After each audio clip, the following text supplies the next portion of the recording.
In the moment the gates of Eden closed, the world did not merely change, it tilted, light thinned, silence broke, and the first two humans felt, for the very first time, the terrible weight of being alone. But exile was not the end of their story. It was the beginning of a secret meant for all generations, a secret carried by an angel whose footsteps burn brighter than the sun. The gates closed behind them with a sound that seemed too large for the world they had just entered. It was not thunder as they had once known it, echoing through Eden with the soft roll of distant promise. This was a deeper sound, a final sound, like the universe itself sighing at what had been lost. Adam felt the vibration go through the ground, up through his legs and into his bones. For a long moment, he could not breathe. Eve stood beside him, her face turned toward the garden they could no longer see. A faint glow still leaked through the seams of the gate behind the angel who guarded it, like sunlight slipping under a heavy door. It was the last light of Eden they would ever witness, and even that was too bright to look at directly. The angel assigned to guard the entrance did not speak. His sword burned in a circle of fire, turning and turning, a wheel of judgment and protection that warned no mortal would ever cross its path again. Adam did not dare meet the angel's eyes. He knew what he would see there, not hatred, but sorrow, mixed with duty, a sorrow too pure for human understanding. Before them stretched a land that felt unfinished, as if waiting for God to return with the last strokes of creation. The ground was firm and cool beneath their feet, but it lacked the living softness of Eden's soil. The sky was blue, but it held a distance that felt unkind. The wind brushed Adam's face, but it carried no fragrance of life, no flowers, no fruit, no voice of God drifting through the leaves at the close of day. Adam fell to his knees, his fingers dug into the earth, searching for the warmth he had always known. He found only dust and stone. Eve knelt beside him, her hand resting on his shoulder. She did not cry out. She didn't need to. Her silence was heavier than any scream. Time, which had never mattered in Eden, now began to pass. Adam felt it as sharply as hunger. Their breaths grew colder as the light shifted. He had never known evening outside the garden, and he did not know what night would bring. He looked to Eve, hoping she could offer comfort, but her eyes reflected the same fear he felt. Still, they prayed. Every morning, Adam rose before the sun, facing the direction of Eden. He lifted his hands and cried out, "Lord, remember me. Though I have sinned, do not cast me into darkness forever." Eve knelt beside him, her voice soft and steady. "We were made by your hands. If you turn away from us, we are dust without purpose." The world around them began to shape itself into routine. They learned to find wild plants whose leaves could be eaten, though none tasted as the fruits they once knew. They learned that fire could warm their bodies and cook their food, but they discovered fire only by accident. When lightning struck a tree in a storm that frightened them into trembling, they learned pain. Blisters formed on Adam's hands as he worked the resistant ground. Eve's arms ached from gathering what little the earth gave. Their bodies grew stronger not by design, but by necessity.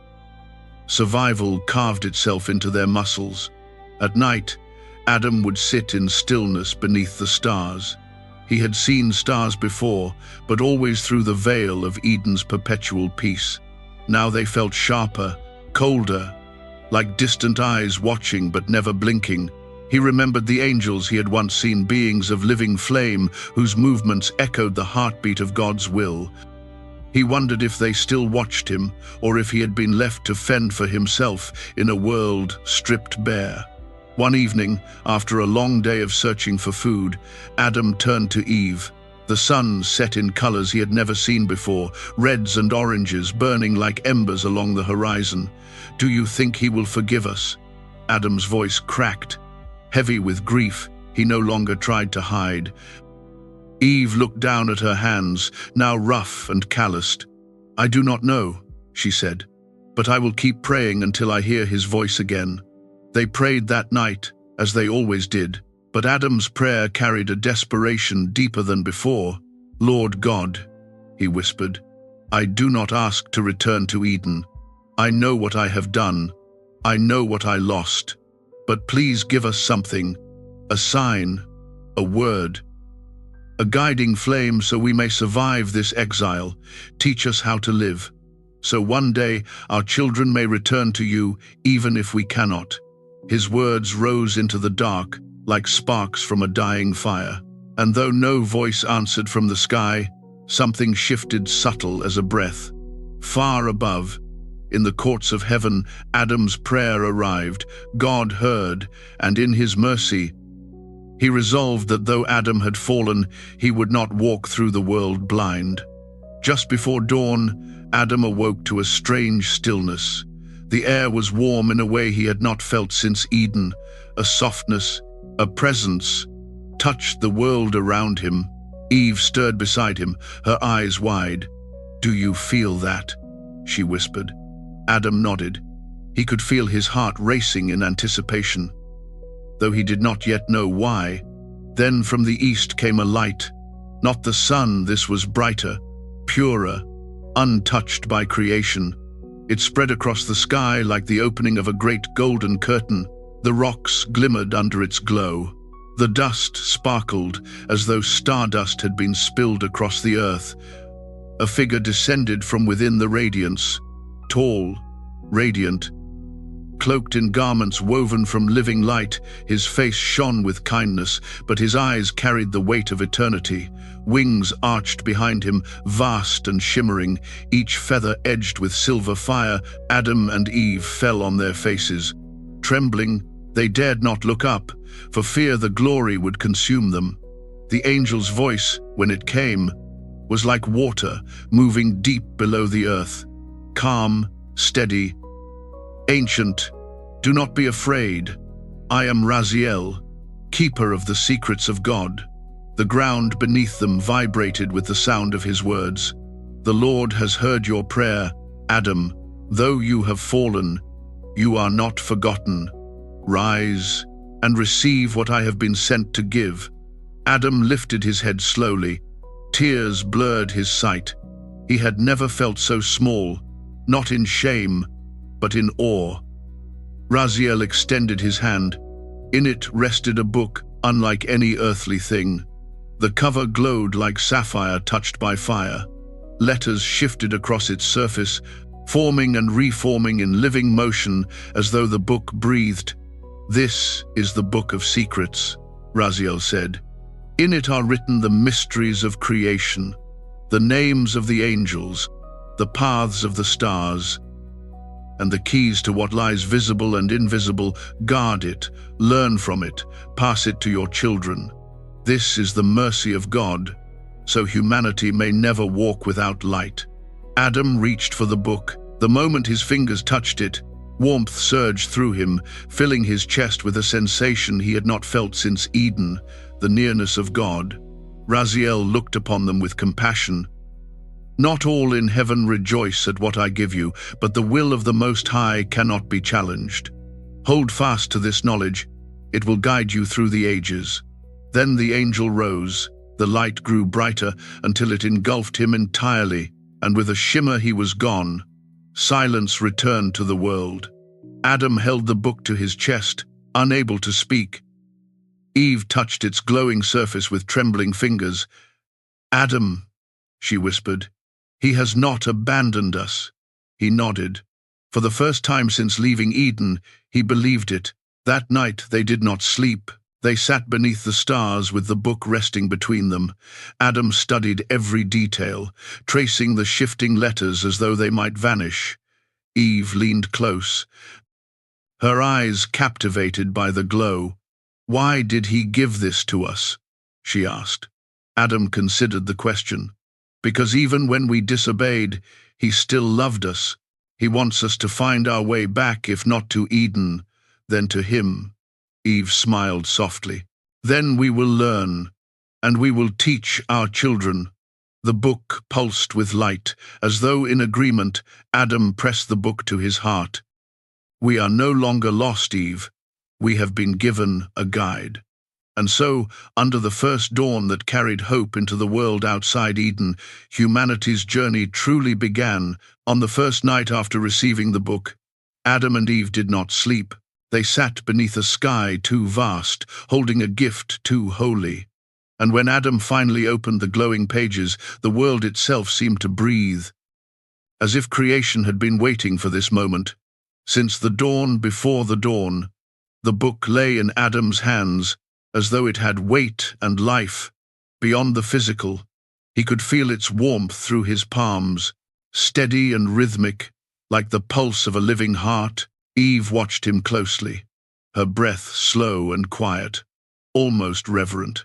The world around them had grown still, as though the earth itself listened. For a long time neither of them spoke. Adam simply stared at the sapphire cover, mesmerized by the way the letters shifted and shimmered across its surface. Each symbol seemed to carry its own light, its own intention. They rearranged themselves in slow patterns, forming shapes he did not yet understand, though something deep inside him responded to them with recognition he couldn't explain. "Adam," Eve whispered finally, "open it. If it was given to us, then it is meant to be read." He nodded. With hands that trembled not with fear, but with awe, he lifted the cover. The light that spilled from the first page was soft rather than blinding, gentle like dawn rising over calm waters. The pages did not appear to be parchment or any material he could describe. They were thin as the surface of a bubble, yet sturdy as stone. Their edges glowed faintly, and as he touched them, a warmth spread up his fingertips and into his chest.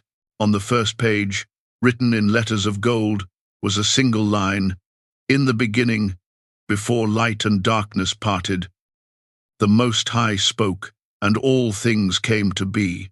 Adam read the words aloud. Though they did not feel like reading, they felt like remembering.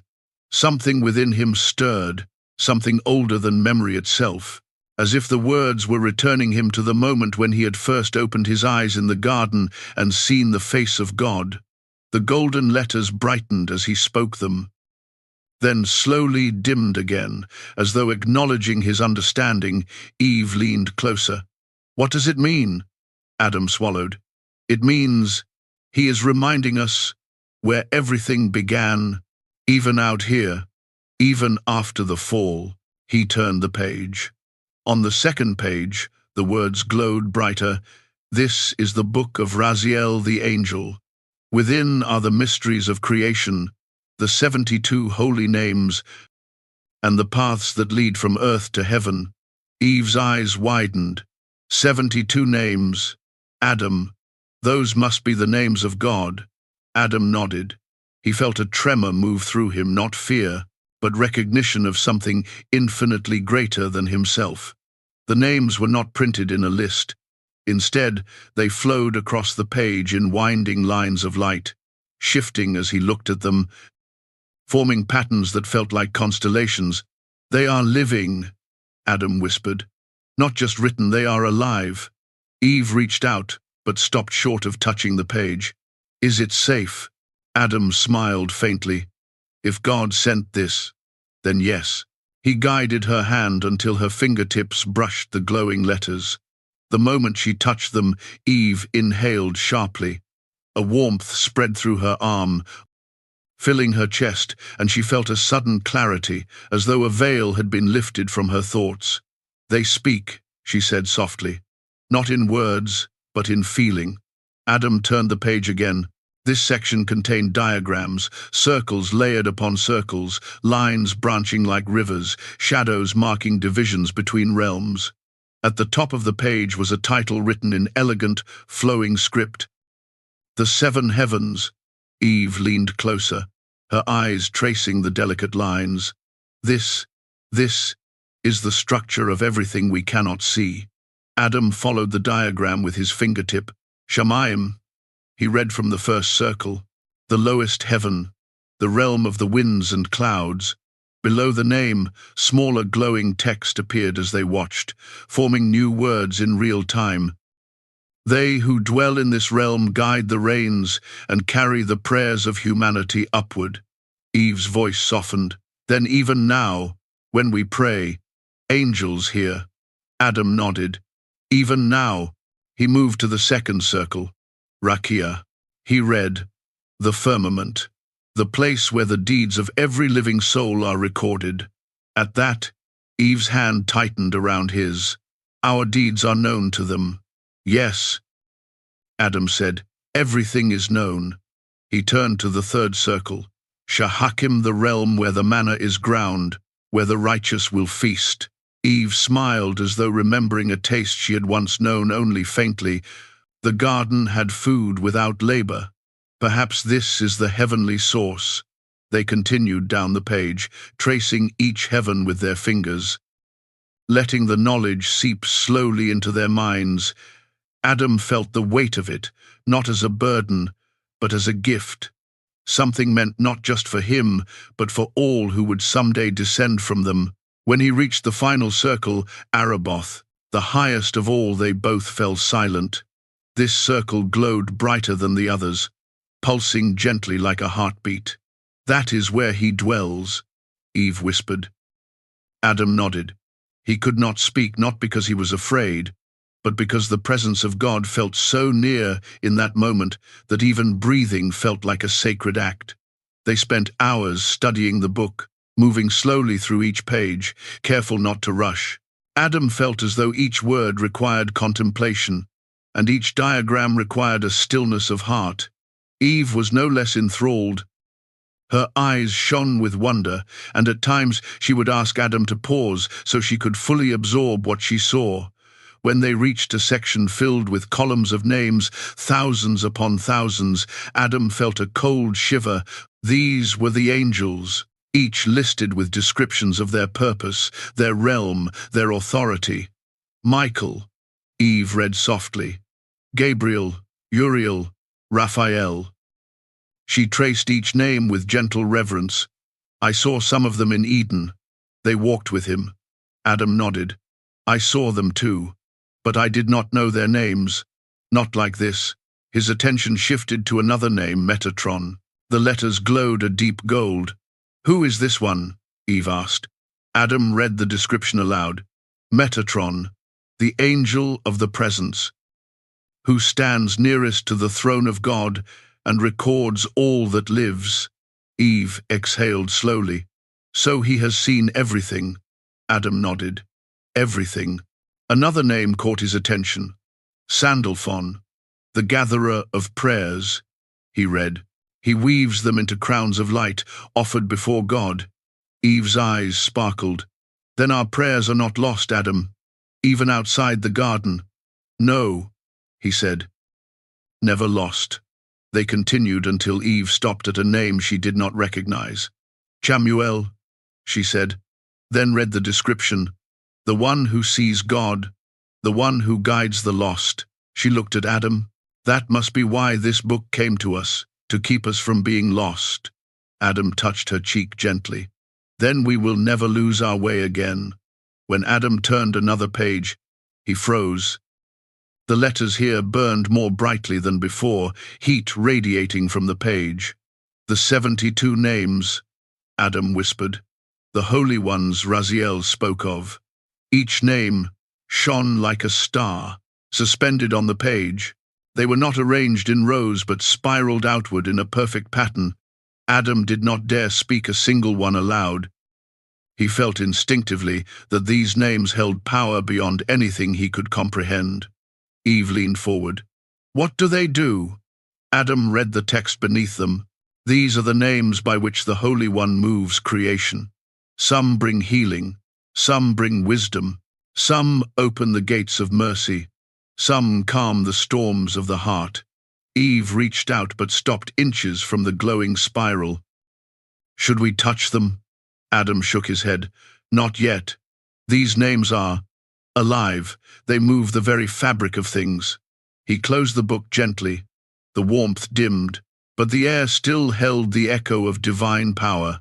For a long moment, neither spoke. Then Eve whispered, "This book is not just knowledge, it is presence." "It is him," Adam nodded. And then, for the first time that night, he cried not from sorrow, but from gratitude so fierce it overwhelmed him. As dawn approached, they found themselves unable to leave the book. They read pages describing the cycles of the stars, the tides, the seasons.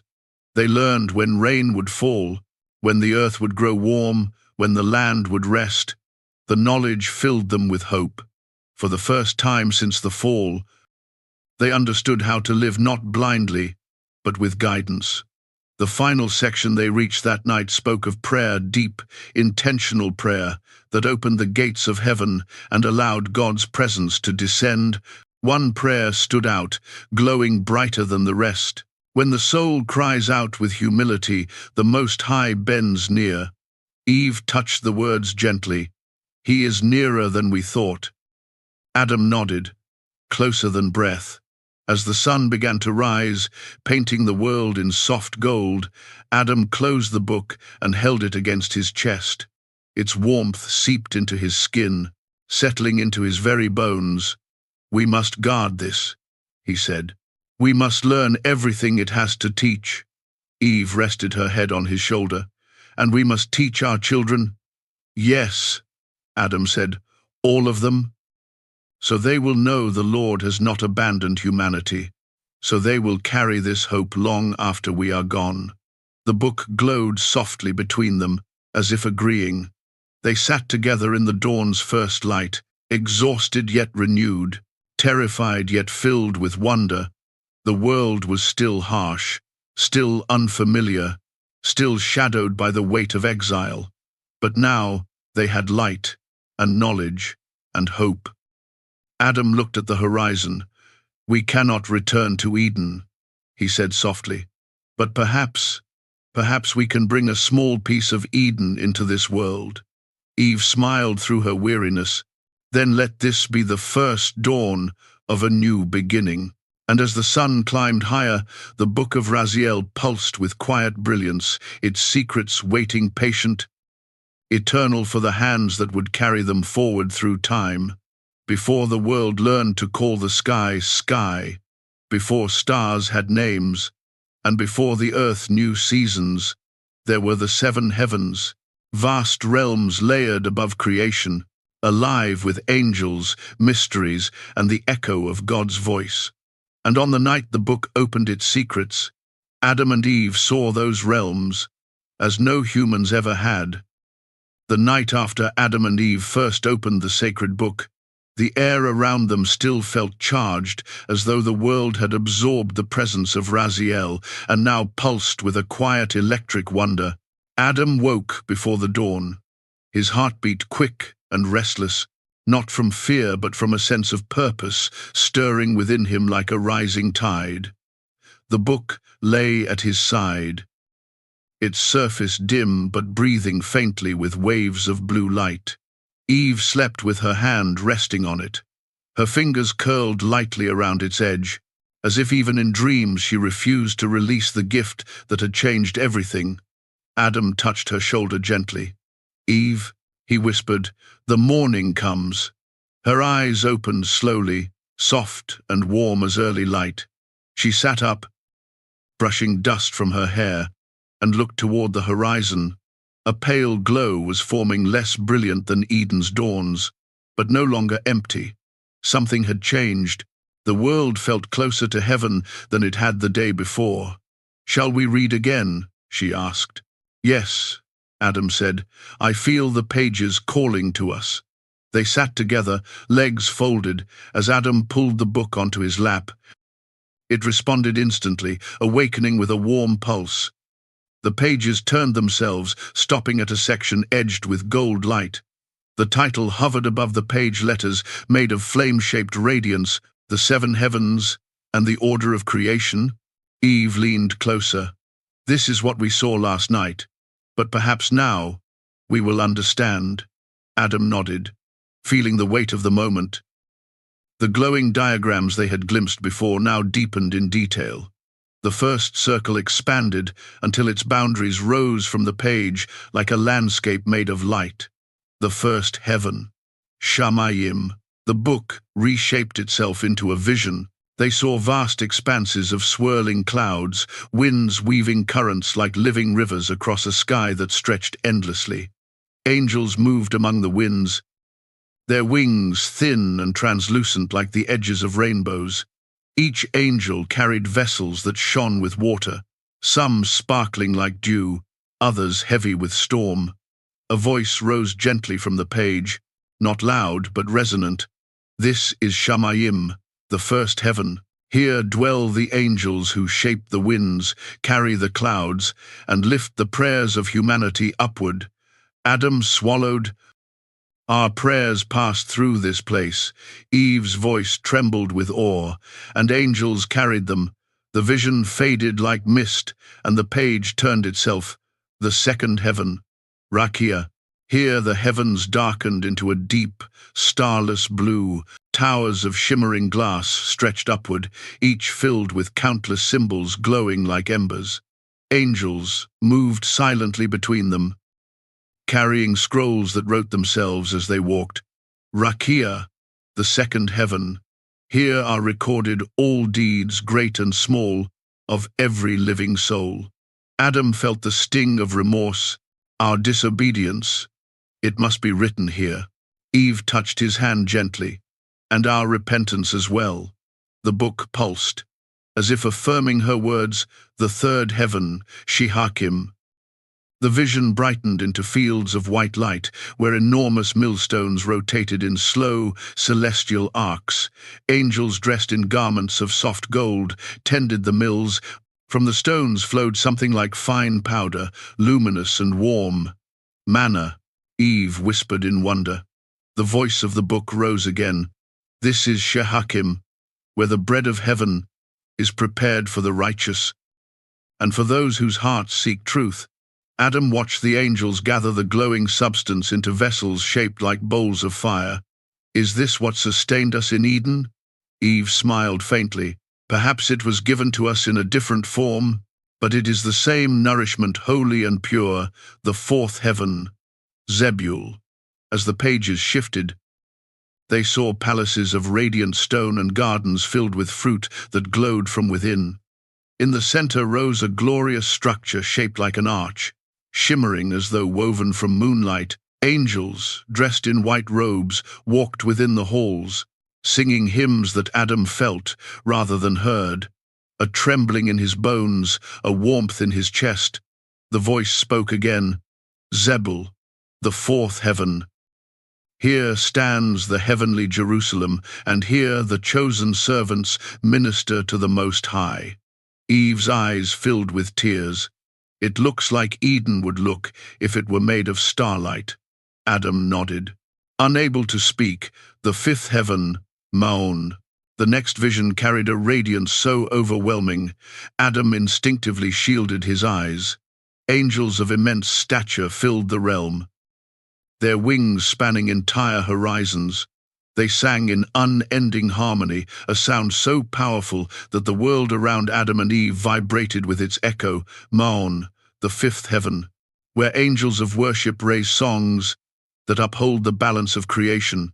Eve placed a hand to her chest, struggling to breathe evenly. Do you feel it? Their song. It reaches through us.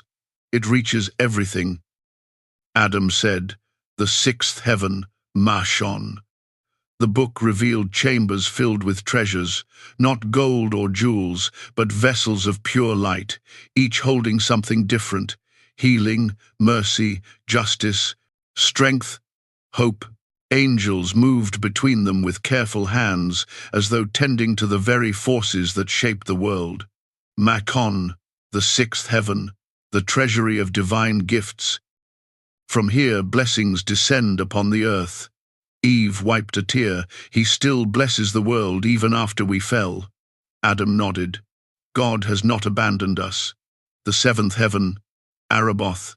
When the final page opened, the light became so intense that Adam and Eve instinctively bowed their heads. They did not see shapes or structures, only endless, all-consuming brilliance, pure, living light. But within that light moved silhouettes, angels too great for human eyes to behold. Their wings stretched wider than horizons. Their faces were not faces, but radiant centers of flame. The air vibrated with unspeakable holiness. Then a whisper, soft but stronger than mountains, rose from the page. "This is Araboth, the seventh heaven, where the throne of the Most High stands, surrounded by angels of the presence. Here dwells the glory no mortal may see and live." Adam's breath trembled. Eve clutched his arm. It was too much, and yet not enough. A fragment of a fragment, and still it nearly overwhelmed them. The book closed itself gently, allowing them to breathe again. They sat for a long time in stunned silence. Eve was the first to speak. "Adam, these heavens, they are not far away." Adam nodded slowly. "No, they are layered above us. Even now." She looked upward. "Heaven is not a distant realm, but a structure woven into creation." "Yes," Adam said. "We fell from Eden, but not from his reach." The realization settled into him like a warm stone. Ever since the fall, he had felt a terrible separation, a void where God's presence once lived. But now he understood that God had not retreated behind unreachable walls. Heaven, in all its layers, still shimmered above them like a stairway waiting to be climbed. "Adam," Eve said softly, "if the book contains this knowledge, does it also contain a path back?" Adam opened the book again. It flipped to a new section, lines forming as though written by invisible hands. "The heavens are opened by righteousness, by humility, by compassion, by truth." Eve read the words aloud. "So the path is not through a gate, but through the heart." Adam felt a fierce longing stirring in him, not to return to Eden, but to be near God, to feel him as he once had. The book revealed more. He who seeks the Most High with pure intention ascends in spirit, even while living upon the earth. Eve's eyes widened. "We can ascend without leaving the ground." "Yes," Adam whispered, "even now." As the morning passed, Adam and Eve returned to the section on the heavens. They studied it carefully, wanting to understand every detail, every implication. Adam traced the boundaries between realms with his finger, and each time he did, the light beneath his touch softened, as if welcoming his curiosity. "Adam," Eve said thoughtfully, "if angels carry prayers, do they also carry answers?" Adam searched the text until he found a line that shone more brightly than the others. "Prayers rise through the first heaven, and are woven into crowns in the highest. Blessings descend through all realms to reach the soul in its time of need." Eve smiled softly. "Then Raziel was not the only one sent to help us." "No," Adam said. "He is only one among many." They turned the page again and found descriptions of how angels governed natural forces, winds, tides, stars, seasons. Adam felt a calmer understanding unfold within him. The world around them was not empty or wild without order. It was still guided by the same divine architecture as Eden, only now they were meant to learn its rhythms and work with it. Eve pointed to a diagram of the constellations. "He has given us signs in the sky," Adam nodded. "So we may understand time, harvest, danger, blessing, all through the heavens." For the first time since the fall, he felt capable not merely surviving, but learning, and learning meant hope. By midday, the visions faded, and the book gently closed itself, its light dimming to a soft, steady glow. But Adam's mind was alight, Eve's too. They spoke for a long time, walking barefoot along the rough ground, reflecting on what they had seen. "Adam," she said quietly, "I thought heaven was only a word, a place beyond our reach, but it is part of creation woven into everything." Adam stopped walking, looking toward the sky. "It means we are not as far from him as I feared." Eve took his hand.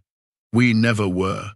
A breeze moved across the land, then gentle, carrying a warmth that felt strangely familiar. Adam lifted his face toward it, sensing something in the air. Eve noticed too. It feels like someone is listening. Adam nodded. Perhaps they always are. They returned to the book, but Adam did not open it again. Instead, he sat beside it and looked at the sky, imagining each layer of heaven stacked above them like steps in a divine temple. Eve, he said, one day our children will ask what lies above the sky, and now we can tell them. Eve smiled. We will tell them of angels, and light, and realms filled with songs, and we will tell them, Adam added, that God is near even when we do not feel him. Eve rested her hand gently over the book. This knowledge, it will shape all who come after us. Adam nodded. It is the beginning of understanding, the beginning of the long path home. Together, they watched the sky, no longer empty, no longer distant, but alive with meaning, and though they could not see the seven heavens with their eyes, they felt them layered above, shimmering, waiting. For the first time since the fall, the world did not feel like exile. It felt like the first step of a journey back to God. Not every angel welcomed the gift Raziel placed in human hands. Some sang with joy for Adam and Eve, but others watched with burning envy, wondering why creatures of dust were given secrets forged in heaven's own fire. And jealousy, once sparked among the hosts of heaven, moves faster than lightning and strikes just as deep. If Adam and Eve had known what was unfolding above them in the unseen realms, they might have held the Book of Secrets even closer. They might have prayed for protection, or for clarity, or perhaps for mercy upon those whose hearts burned in ways humans could hardly imagine. But on the night the conflict began, Adam and Eve slept peacefully for the first time since leaving Eden, unaware that the heavens were stirring. Ever since Raziel delivered the book, the courts of angels had been in a state unlike anything they had known since the foundation of the world. Some rejoiced, some bowed in acceptance of the Most High's decision, but others whispered, and in heaven even whispers carry the weight of thunder. It began with a murmur in the lower ranks of the angels who tended the winds. They had watched Raziel descend with a glory so bright that the clouds themselves parted as if making way for him. They knew the book he carried. Every angel knew. It was a treasure forged in the earliest days of creation, written with light taken from the breath of God. One angel, whose name shimmered like a shard of broken starlight, spoke first. Why should humans receive what we were forbidden to reveal? Another answered, wings trembling with agitation. They who fell from obedience are given secrets we have guarded since the beginning. How can this be justice? They are dust, a third angel hissed, dust wrapped in frail flesh. And yet they are given mysteries, another said bitterly. Their frustration rose like a storm wind, climbing from the first heaven through the second and into the higher realms. Angels who once gloried in their roles now questioned the decision of the Most High. Not openly, for no angel, not even the boldest, dared accuse God of error, but subtly, with doubt that spread like cracks in ancient stone. In the halls of Rakia, where the deeds of all living souls were recorded, the angels paused in their work. Scrolls hung mid-air, waiting to receive the continuing story of creation. Even the quills of fire that wrote themselves slowed, as though listening. Humans disobey, one scribe angel said coldly, and for this they receive revelation. Perhaps the Most High sees a future we do not, another answered cautiously. But revelation is power, the first insisted. Power beyond their nature. What if they misuse it? What if they corrupt it? What if their children wield the secrets of heaven without restraint? They are weak, a third scribe said. They cannot contain such glory. But despite their debate, none dared voice the darkest thought rising among them. We deserved this gift, not they. Far above, In Maon, the fifth heaven, angels of worship continued their eternal songs. Yet even here, a tension pulsed within the harmonies. Their melodies faltered, not enough to disturb creation, but enough for the Most High to hear. Still, God remained silent, and in that silence, jealousy grew. It was in Mashon, the sixth heaven, where the whisper became a plan. The angels there, guardians of divine treasures, knew better than any other realm just how perilous the Book of Secrets could be in human hands. They understood the force hidden behind each name, each symbol, each revelation. An angel whose name resonated like metal striking metal stepped forward during the celestial council. "We must reclaim the book," others murmured in agreement. "It was given by Raziel," one said, "and Raziel speaks for the Most High." "But the Most High," the first angel replied, "has entrusted us to protect creation as well. And if humans threaten creation even by ignorance, we are bound to act." Raziel would oppose this. "Raziel is only one. We are many." The chamber filled with shifting wings, and if the humans refuse to surrender it, the angel's face hardened. "Then we will take it." There was hesitation only from the youngest among them, for they feared disobedience even in thought. But the louder voices, the bold and self-assured, drowned their concerns, for they believed themselves protectors of creation, and jealousy had cloaked itself in the illusion of righteousness. On earth, Adam and Eve remained blissfully unaware of the storm gathering in heaven. They spent their days learning far more than they had ever understood inside Eden. The book did not simply reveal heavenly realms, it taught them how to read earth itself. Adam learned the way seeds responded to soil, how water chose its path, how wind carried the scent of coming rain. Eve learned how to gather herbs that strengthened the body and soothed the spirit. They practiced the prayers Raziel had shown them, and though God did not speak aloud, they felt his nearness. At night, they sat beside the fire, reading by the book's gentle glow.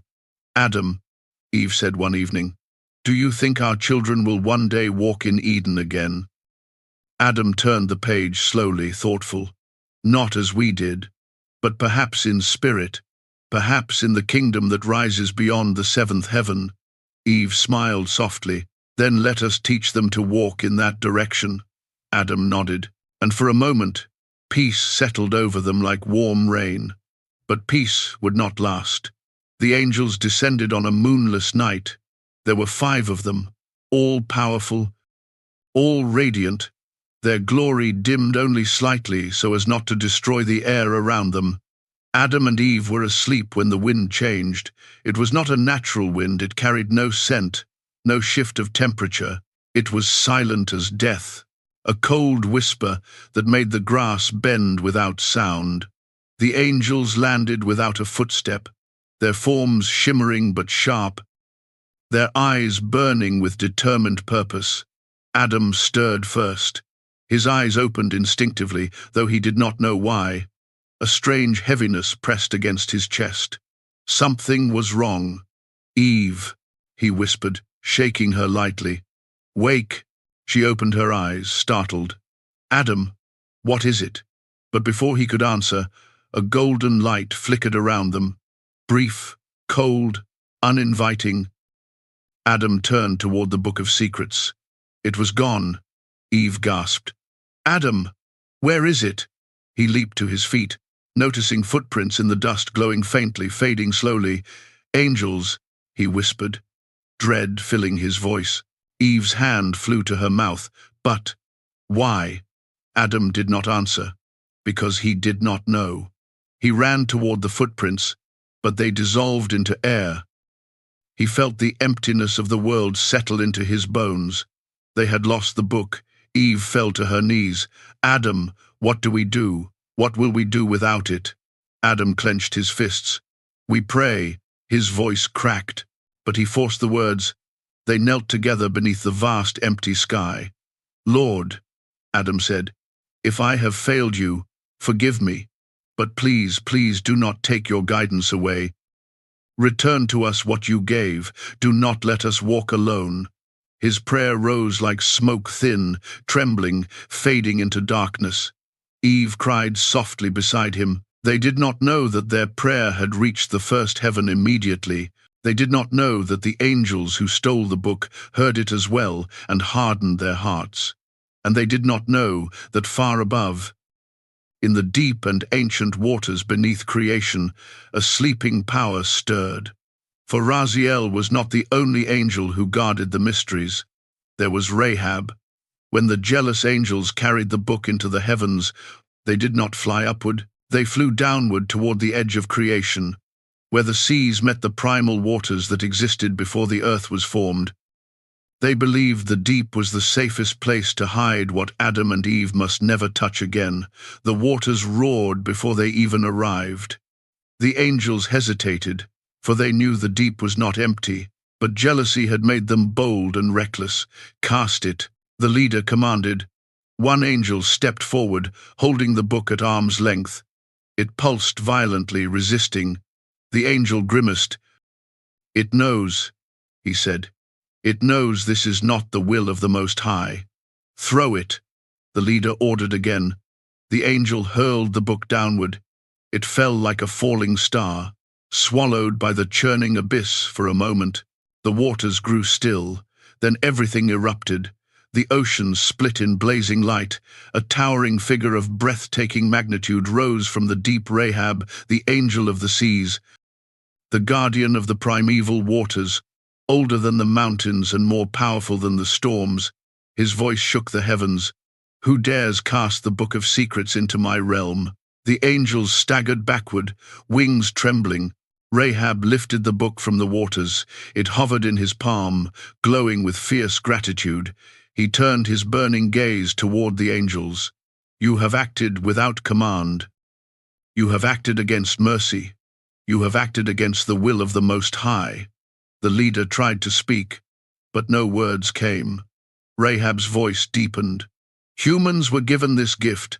If the Holy One desired it removed, he himself would take it, not you."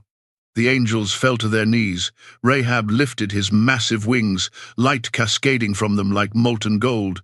"Begone, and let heaven judge your hearts."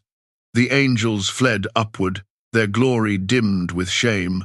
Rahab turned, holding the book gently, reverently. With a single sweep of his wings, he ascended not into the heavens, but toward the earth. He found Adam and Eve still praying, their voices hoarse, their spirits trembling. Rahab descended in silence, light radiating across the land. Adam opened his eyes, then gasped, pulling Eve close. Rahab's presence was overwhelming, heavier even than Raziel's, but not frightening. This was the weight of justice, of protection, of divine authority. Rahab lowered the book into Adam's hands. "Fear not," he said. "No force in heaven or earth can take what God has given you." Adam bowed deeply. Eve wept with relief. Rahab looked at them with ancient eyes. "Guard this gift, for envy does not sleep, but neither does the mercy of the Most High." With a thunderous sweep of his wings, Rahab rose, returning to the waters, and the world was quiet again. That night, Adam and Eve did not sleep. They held the book between them and prayed not out of fear, but out of gratitude. They understood that their journey would not be easy. Heaven itself had stirred.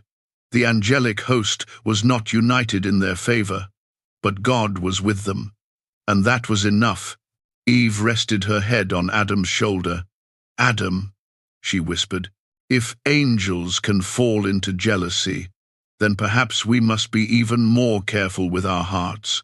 Adam nodded slowly. "Knowledge is a gift, but also a test." He placed his hand on the book. "And we must be worthy of it." Eve smiled faintly. "Then we will be."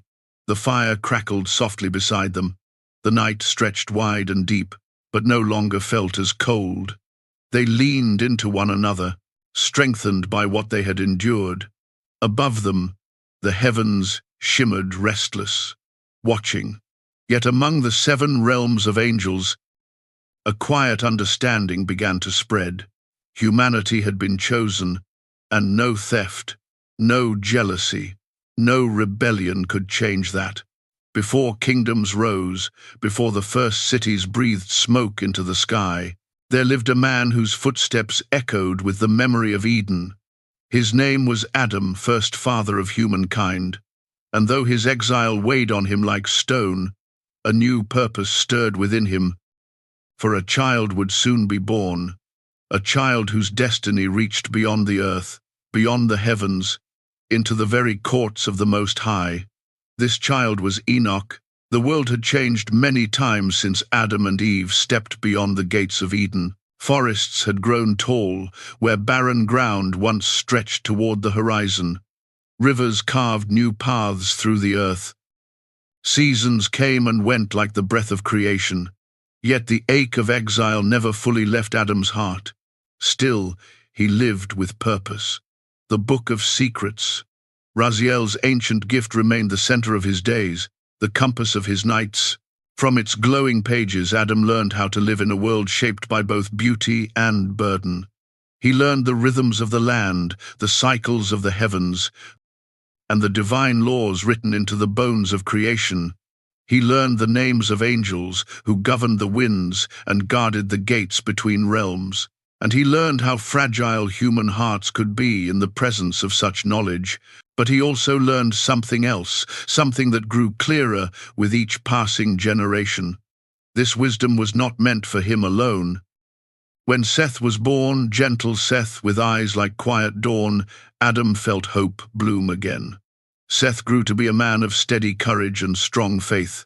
Adam taught him the simple prayers first, then the deeper mysteries, then the secrets written in light on the sapphire pages. Seth learned with humility and reverence, always aware that this knowledge was a gift, not a right. From Seth the book passed to his son Enoch, and from Enoch to Kenan, and from Kenan to Mahalalel, and from Mahalalel to Jared. Each generation preserved it, guarded it, and offered it only to those who had shown their hearts were aligned with the Most High. Some learned eagerly. Others feared the weight of such responsibility. But none, not even Seth, would match the soul who was destined to rise higher than Adam ever dreamed. The soul named Enoch. Enoch was born in the days when people still lived close to the memory of Eden. They had not yet forgotten the stories of the garden, nor the sound of God walking among the trees. They remembered the fall, the exile, the promise that one day humanity might be restored. But Enoch, he carried those memories as if they lived within his blood. As a child, he wandered into the hills alone, not out of mischief, but out of longing. While others played or helped their parents with the work of the fields, Enoch listened to the wind, to the songs of birds, to the quiet hum of the earth. Sometimes he sat still for hours, watching light move across the sky as though waiting for something to speak. And Adam noticed. One evening, when Enoch was still young, Adam found him sitting beneath a fig tree. The boy was staring at the horizon with an expression too old for his years. "What do you see, child?" Adam asked gently. Enoch turned. "I don't know," he said. "But when the wind blows like this, I feel as though someone is calling my name." Adam's heart tightened. It was the same feeling he had once known in Eden, the soft pull of the divine. He sat beside Enoch. "Would you like to learn why the wind calls?" Enoch nodded. And from that night onward, Adam knew the book had found its true heir. Before Enoch was given even a glimpse of the sacred pages, Adam taught him humility, not through lectures or commands, but through stories. Stories of the garden, the serpent, the fall. Stories of choices made in fear and of consequences that reshaped creation. "Wisdom is not measured by what you know," Adam told him. "It is measured by what you choose to do with what you know." Enoch listened with the patience of an elder, though he was still a boy. When Adam spoke of walking with God in the cool of the day, Enoch closed his eyes as if he could hear that long-ago voice. When Adam described the sorrow of exile, Enoch wept quietly. "You carry a heart that feels deeply," Adam said. "That is both a gift and a burden." Enoch looked up at him. "Teach me how to carry it." Adam smiled. "I will." The day Adam revealed the book to Enoch was unlike any other. The sky was clear, the air sweet with the scent of new blossoms. A stillness rested over the land, one that felt intentional, as though the world itself were listening. Adam led Enoch to a sheltered grove, where sunlight gathered like golden mist. At the center lay the Book of Secrets, its sapphire cover glowing faintly. Pulsing like the heartbeat of heaven, Enoch gasped. "It's alive. In its way, yes," Adam said softly. "It contains more than words. It contains the breath of the one who made us." He knelt and placed his hand on the cover. The book responded to his touch with a warm shimmer. "Before I open it," Adam said, "you must understand something." Enoch knelt beside him. "This knowledge is holy," Adam continued. "But holiness is fire. It warms and protects, but mishandled, it can consume. The secrets inside are not meant to give us power over the world, but to bring us closer to the heart of God." Enoch nodded solemnly. "Do you seek this wisdom for yourself?" Adam asked. "Or to serve the Most High?" Enoch spoke without hesitation. "To serve him." The book brightened. Adam smiled. "Then it accepts you." He opened it, and light poured forth like dawn breaking across the earth. The first page revealed the seven heavens, each realm described not with ink, but with living radiance that seemed to shift as Enoch watched. Adam traced the diagrams slowly. "This is the architecture of creation," he said. "Each heaven holds mysteries, each governed by angels whose loyalty shapes the balance of the world." Enoch's eyes widened as he saw Shamayim, the heaven of winds and clouds, Rakia, where deeds were recorded in endless halls of glowing scrolls, Shahakim with its gardens of eternal fruit, Zebul, home of the heavenly Jerusalem, Maon, realm of ceaseless song, Mashon, the treasury of divine blessings, and Araboth, highest of all, where the throne of God blazed brighter than all creation. "It is beautiful," Enoch whispered. "It is only the beginning," Adam replied. They turned the page. Here the names of angels appeared 72 in total, each one shining in its own hue, each name resonating like a chord in a celestial symphony. "These are the servants of the Most High," Adam said. "They carry prayers, they tend the stars, they guide nations, and some watch over the destinies of men." Enoch stared at the angelic names, some soft like whispered rain, others sharp like blades of light. "Do they watch me?" he asked quietly. Adam hesitated. "Yes," he said, "more than you know." As the seasons turned, Adam taught Enoch how to read not just the book, but the world. He taught him which stars signaled coming storms, and which signaled seasons of peace. He taught him to listen for the shift in the wind that marked the presence of an angel passing unseen. He taught him the difference between true silence and the false quiet that comes before temptation. He taught him to pray with intention, not just words.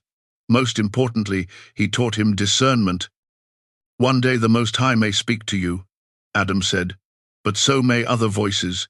You must know which is which." Enoch listened. He practiced. He asked questions that revealed a mind shaped for revelation. "Grandfather," he asked once, "why did God give us this book? Why not the angels?" "Because angels cannot change," Adam said. "But we can, and change is the path to redemption." Enoch nodded slowly. "Then this book is a bridge." Adam smiled. "Yes, a bridge between Eden and the world to come." As Adam grew older, Enoch grew in wisdom and purity. People began to take notice.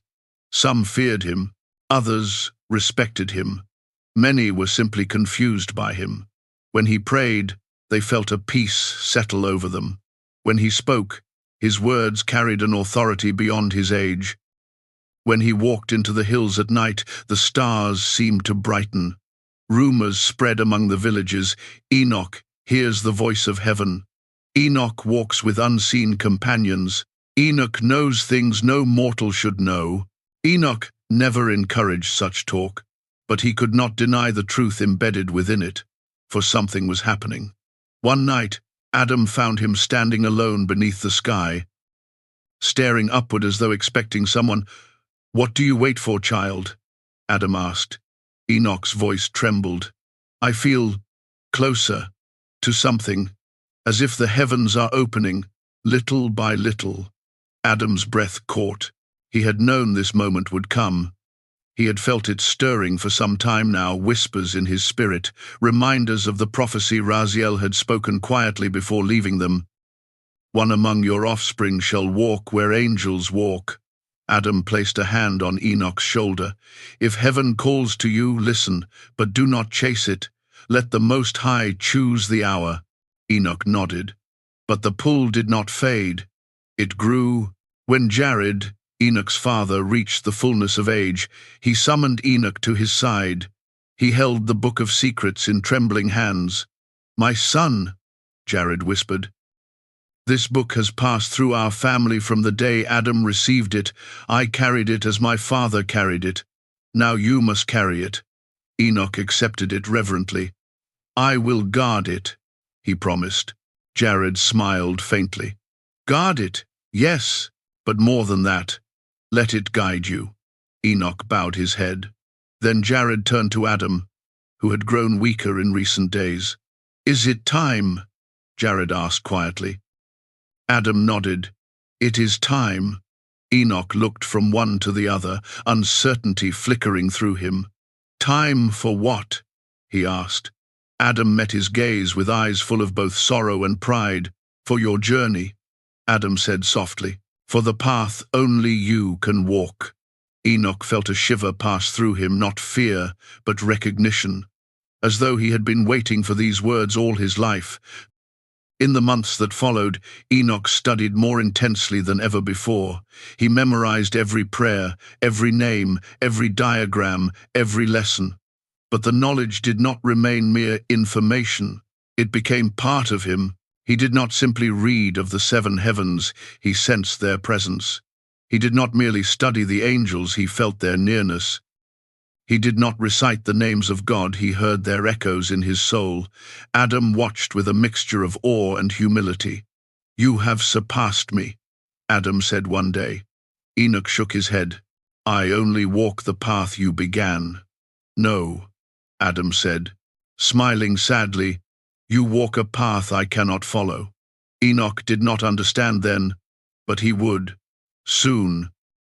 It happened on a night when the stars were unnaturally bright, as though the heavens themselves were leaning closer to the earth. Enoch felt the call before the wind rose, before the ground stirred beneath his feet. He was alone on a hillside, the Book of Secrets open beside him. Then the world grew silent, painfully, impossibly silent, and a voice gentle, ancient, all-encompassing spoke his name. "Enoch." He fell to his knees, trembling. "Lord, I hear you. You have walked in righteousness. You have sought my face. You have guarded my truth. Rise and see what others cannot." Light surrounded him, not blinding, but welcoming. It lifted him effortlessly, carrying him upward. The ground faded. The air thinned. The sky parted. He ascended. He passed through Shemayim, realm of clouds and winds, where angels bowed as he passed, through Rakia, where scrolls glowed with the stories of souls, through Shahakim, where gardens burst with eternal fruit, through Zebul, where the heavenly temple shone like crystal fire, through Maon, where songs wove themselves into living color, through Mashon, where blessings waited to be poured out, and finally, into Araboth, the highest heaven. He could not stand, he could not speak, he could barely breathe in the presence of such glory. But the voice came again. "Fear not, for you are mine. What Enoch saw there would never be recorded, not fully, not truly. No mortal words could capture the radiance of the throne, or the music of the seraphim, or the peace that filled him to the core of his being. But in that moment, Enoch understood his purpose. He was not meant to die, he was meant to rise.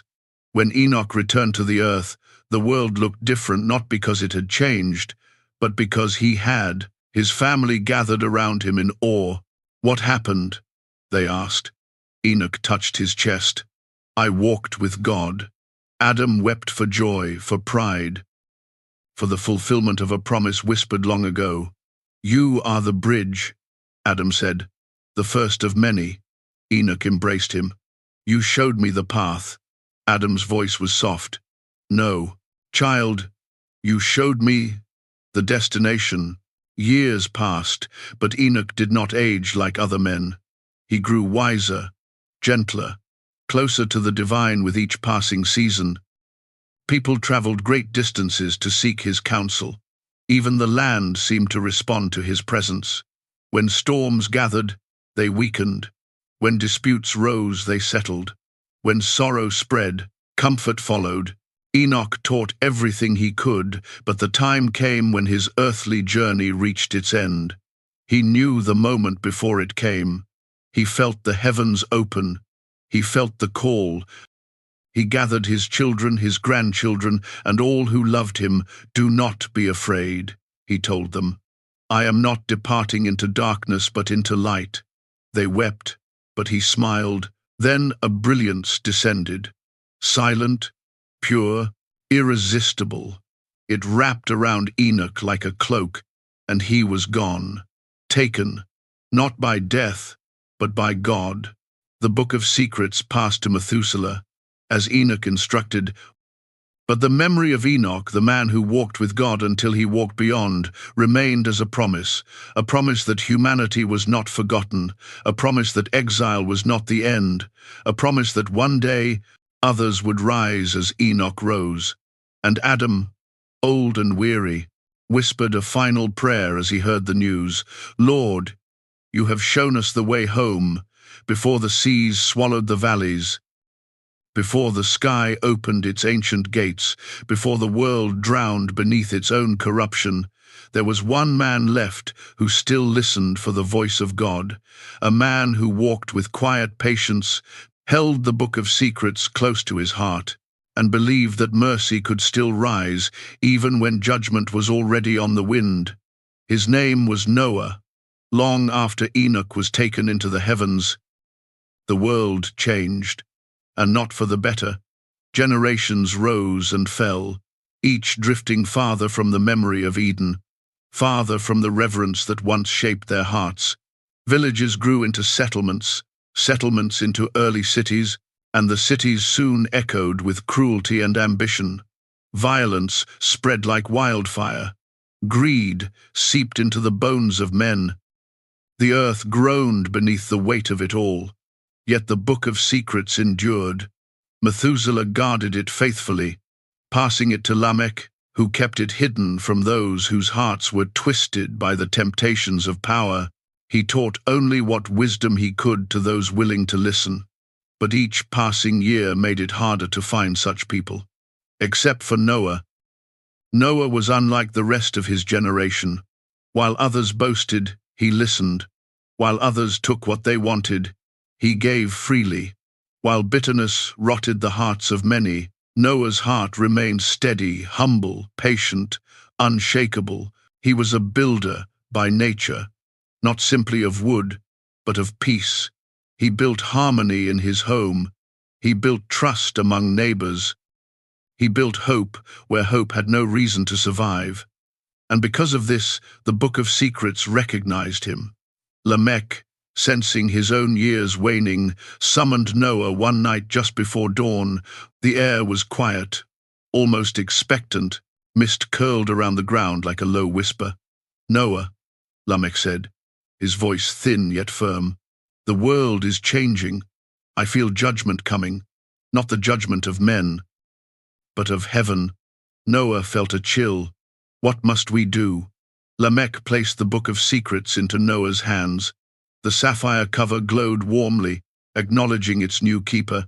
"You must learn," Lamech said, "and when the time comes, you must obey no matter how impossible the command appears." Noah bowed his head. "I will."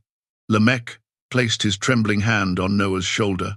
"Walk with God, my son, and do not fear the storm." Within days, Lamech passed into silence. The book belonged to Noah now, and so did the weight of a world nearing its final reckoning. In the years that followed, Noah studied the book by firelight, its pages revealing more than he had ever imagined. It showed him the structure of the heavens, the duties of angels, the deeper laws that governed creation. But it also showed him something else, something that made his heart grow heavy: God's sorrow. One night, while Noah read beneath a sky thick with strange stillness, the book flared bright. Words formed across the open page, glowing like molten gold. "The earth is filled with violence. Corruption has taken root in every heart. The time of cleansing approaches." Noah braced himself. He had feared this, but the book was not finished. "You, Noah, have found favor before the Most High. A remnant shall be saved. Prepare yourself." The earth seemed to tremble beneath him, not with earthquake, but with destiny. Noah fell to his knees. "Lord," he whispered, "I am only a man." The pages turned themselves, diagrams appeared, measurements, designs, and a word that echoed like thunder: "Build." Noah told his family first. His wife listened silently, tears forming but not falling. She had always known Noah was different, set apart by a quiet strength and an unwavering devotion. She did not doubt him. She only feared the world he described. His sons Shem, Ham, and Japheth looked at him with a mixture of disbelief and unsettled awe. "A flood?" Ham asked. "A flood big enough to cleanse the whole earth." Shem swallowed hard. "Father, people will call you mad." Japheth stared at the ground. "They already do." Noah closed the book gently. Its glow pulsed with solemn assurance. "It does not matter what they think," Noah said. "It matters what God commands. The ark must be built." "But why us?" Ham asked, voice cracking. "Because," Noah said softly, "we still hear his voice." Silence followed. Then his wife stepped forward and placed her hand over his. "Then we will build." His sons, after a long moment, nodded, and so the work began. The ark's design was unlike anything humanity had ever seen. The Book of Secrets showed Noah precise measurements, vast, elegant, purposeful. It was not merely a vessel but a sanctuary, a womb of salvation shaped under divine direction. It was to be wide enough to bear families of every creature, strong enough to endure storms no human had witnessed, and sealed tightly with resin prepared through a mixture described only in the sacred pages. Noah gathered wood from the tallest, straightest trees. He shaped beams and planks, groaning beneath the weight of labor. His hands blistered, then strengthened, his muscles ached, then adapted. But more painful than the work itself were the people. They mocked him relentlessly. "Look at Noah, the builder. He thinks the sky will fall." "Noah, are you preparing a house for the clouds? Maybe the angels will come down and help him hammer." Children hurled stones. Men spat at his feet. Women whispered that he had gone mad. But Noah did not stop. Every night, he opened the book for guidance. Every morning, he rose before dawn and worked until the stars emerged. Every moment, he prayed for strength, and heaven listened. The first sign came when the animals began to arrive. It started with a pair of deer stepping from the forest, moving not with fear but with purpose. They approached the ark and stood silently, as though waiting for Noah's direction. Then 2 wolves, then a lion and lioness, then birds in flocks that darkened the sky. Creatures of every kind emerged from mountains, valleys, plains, and forests drawn by an unseen summons. People watched in terror and awe. "How is this possible?" they murmured. What power does Noah hold? Is this the judgment he spoke of? But fear does not always breed change. Often, it breeds anger. Those who mocked Noah now hated him. They accused him of witchcraft, of sorcery, of consorting with angels. Some plotted to destroy the ark, others plotted to destroy Noah. Noah's family formed a protective circle around the worksite, watching day and night. One evening, as Noah prayed over the book, the pages glowed fiercely and words formed again. "Fear not, I am with you. Finish the ark." And so he did. On the day Noah placed the final beam, the sky grew unnaturally dark. Clouds thickened like smoke rising from the earth itself. Wind twisted through the trees with a voice that sounded like mourning. Noah's sons hurried the last animals aboard. His daughters-in-law gathered supplies. His wife swept the ground around the entrance one last time, as if cleansing the threshold of a sacred temple. Then Noah heard a sound he had never heard before, a low groan, ancient, deep, wrenching. It was the earth itself. The Book of Secrets pulsed violently in Noah's hands. "Now," the message glowed, "enter." Noah called his family. They stepped into the ark. The animals settled into their places as though guided by invisible hands. Then, something extraordinary happened. The door, massive, heavier than stone, lifted itself and swung shut, with a slow, solemn finality. No human hand touched it. Noah felt chills race down his spine. "It has begun," he whispered. Rain fell, not soft, gentle rain, but hard sheets of water that hammered the earth. It fell sideways, upward, downward, driven by winds that howled like grieving angels. Thunder cracked across the sky. Lightning tore through the clouds. The ground burst open, spewing fountains of water from the deep. People screamed. They ran toward mountains, toward trees, toward anything that felt stable. But nothing was stable. Noah prayed over the book as the ark trembled.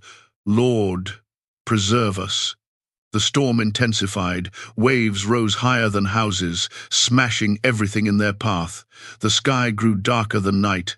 The earth quaked as forests were uprooted and mountains shook. Inside the ark, Noah's family huddled together, trembling. The animals cried out in fear. The wooden beams groaned under the pressure of impossible forces. But the ark held. The mixture described in the book sealed every seam, every board, every joint. The divine design kept the structure balanced, even as waves tossed it like a leaf in a storm. Noah opened the book again and found words glowing across the page. "Be still, I am here." And Noah felt peace settle over his heart. For many days and nights, more than the family could count, the ark drifted across a world covered entirely by water. There was no land, no trees, no birds in the sky, only the vast, endless surface of the deep. But something else appeared as well. Light, not sunlight. This light was softer, golden, warm, like the glow of an angel's presence. It hovered at the front of the ark, guiding its path like a celestial beacon. Noah bowed when he first saw it. "Raziel," he whispered. But the light did not answer. It simply guided. Inside the ark, the family settled into rhythms. They fed the animals. They repaired what needed repair. They comforted one another with stories, stories of Eden, of Enoch, of the God who had not forsaken them. At night, when the others slept, Noah read the book. It taught him patience. It taught him the mysteries of water, how it cleanses, how it destroys, how it carries life. It taught him the cycles of renewal. And slowly, hope returned. One morning the ark stopped moving, completely, not with a crash, but with the soft certainty of destiny fulfilled. Noah felt the shift instantly. He opened the door's small window and breathed in cool air. "Land," he whispered. His sons gathered eagerly. "Where are we?" Japheth asked. "I do not know," Noah said, "but the waters are lowering." Days passed. and mountain tops emerged from the deep. The sky began to clear. Birds circled overhead, birds Noah had not released. Finally, Noah opened the greater window. He lifted a dove into his hands. "Go," he whispered. "Find what the world now offers." The dove flew into the horizon. Hours passed, then days. When it returned, it carried an olive leaf, a symbol of peace, a promise of new beginnings. When the earth was dry at last, Noah gathered his family. "It is time," he said. The ark's door opened not by human effort, but by the same unseen power that had sealed it. Noah stepped onto the renewed earth. Fresh grass grew beneath his feet. Warm sunlight, gentler than before, bathed the land. Noah fell to his knees and prayed, "Lord, you have judged, and you have saved, you have destroyed, and you have renewed. We walk now upon a world you have cleansed. Let us walk rightly." The Book of Secrets glowed, as if agreeing.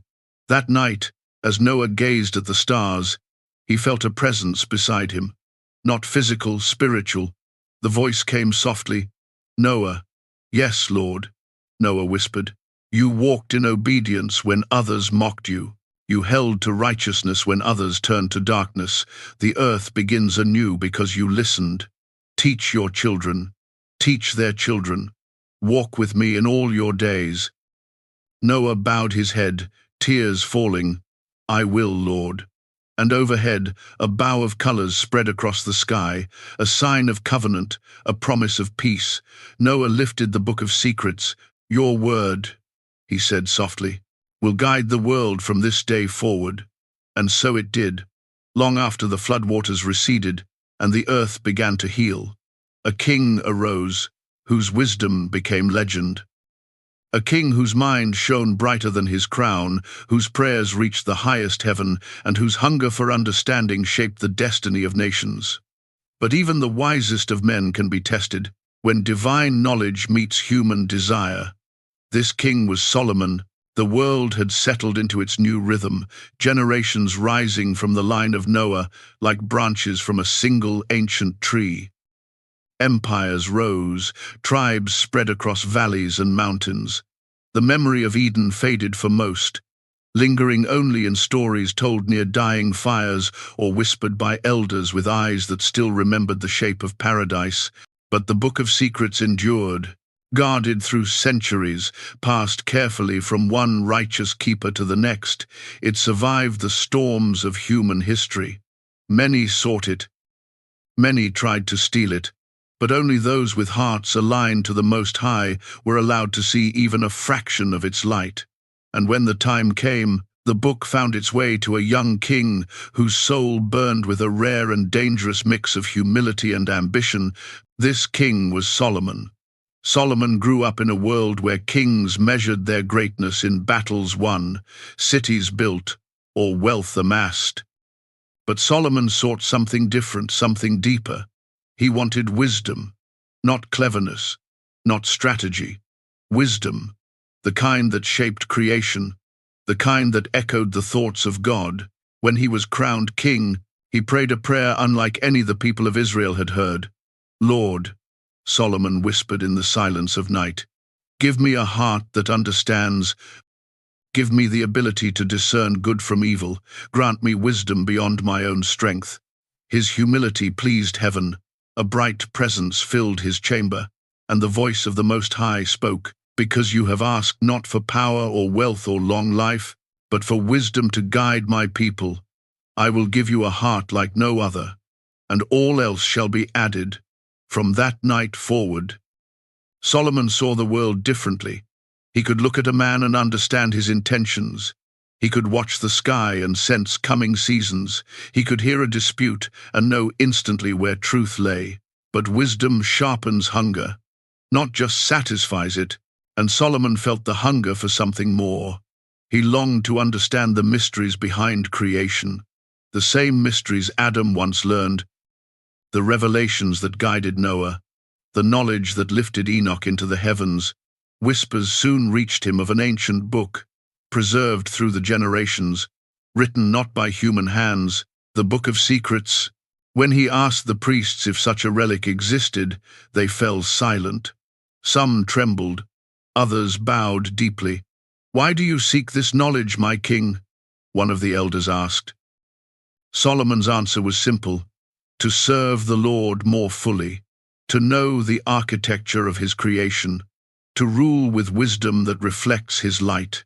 The elder hesitated. Then he whispered, "Then heaven will decide if you are worthy." That night, as Solomon prayed alone, the chamber filled with radiant light so bright the walls seemed to melt away, revealing the vastness of the heavens. An angel stepped forward. Not just any angel, Raziel, keeper of divine mysteries, bearer of the book, once entrusted to Adam, messenger of knowledge, older than the stars themselves. Solomon fell to his knees instantly. "My king," Raziel said gently, "do not bow to me, only to the one who sent me." Solomon lifted his head, eyes trembling. "Is it true? The book exists." Raziel raised his hand. A sapphire glow emerged between his fingers, slowly shaping itself into the Book of Secrets. The chamber filled with warmth, with a sense of timelessness. "This book," Raziel said, "contains secrets entrusted to humanity since the beginning, but where some sought power, others found downfall. Only those whose hearts remain aligned with the Most High may carry it without being destroyed." Solomon swallowed. "I seek only truth." Raziel studied him. "Do you seek it for righteousness or glory?" Solomon hesitated, a dangerous pause. "I seek it," he said carefully, "to rule wisely and to understand the one who created all things." Raziel nodded slowly. "Then receive the book. But remember, knowledge reveals a man's heart more than anything else.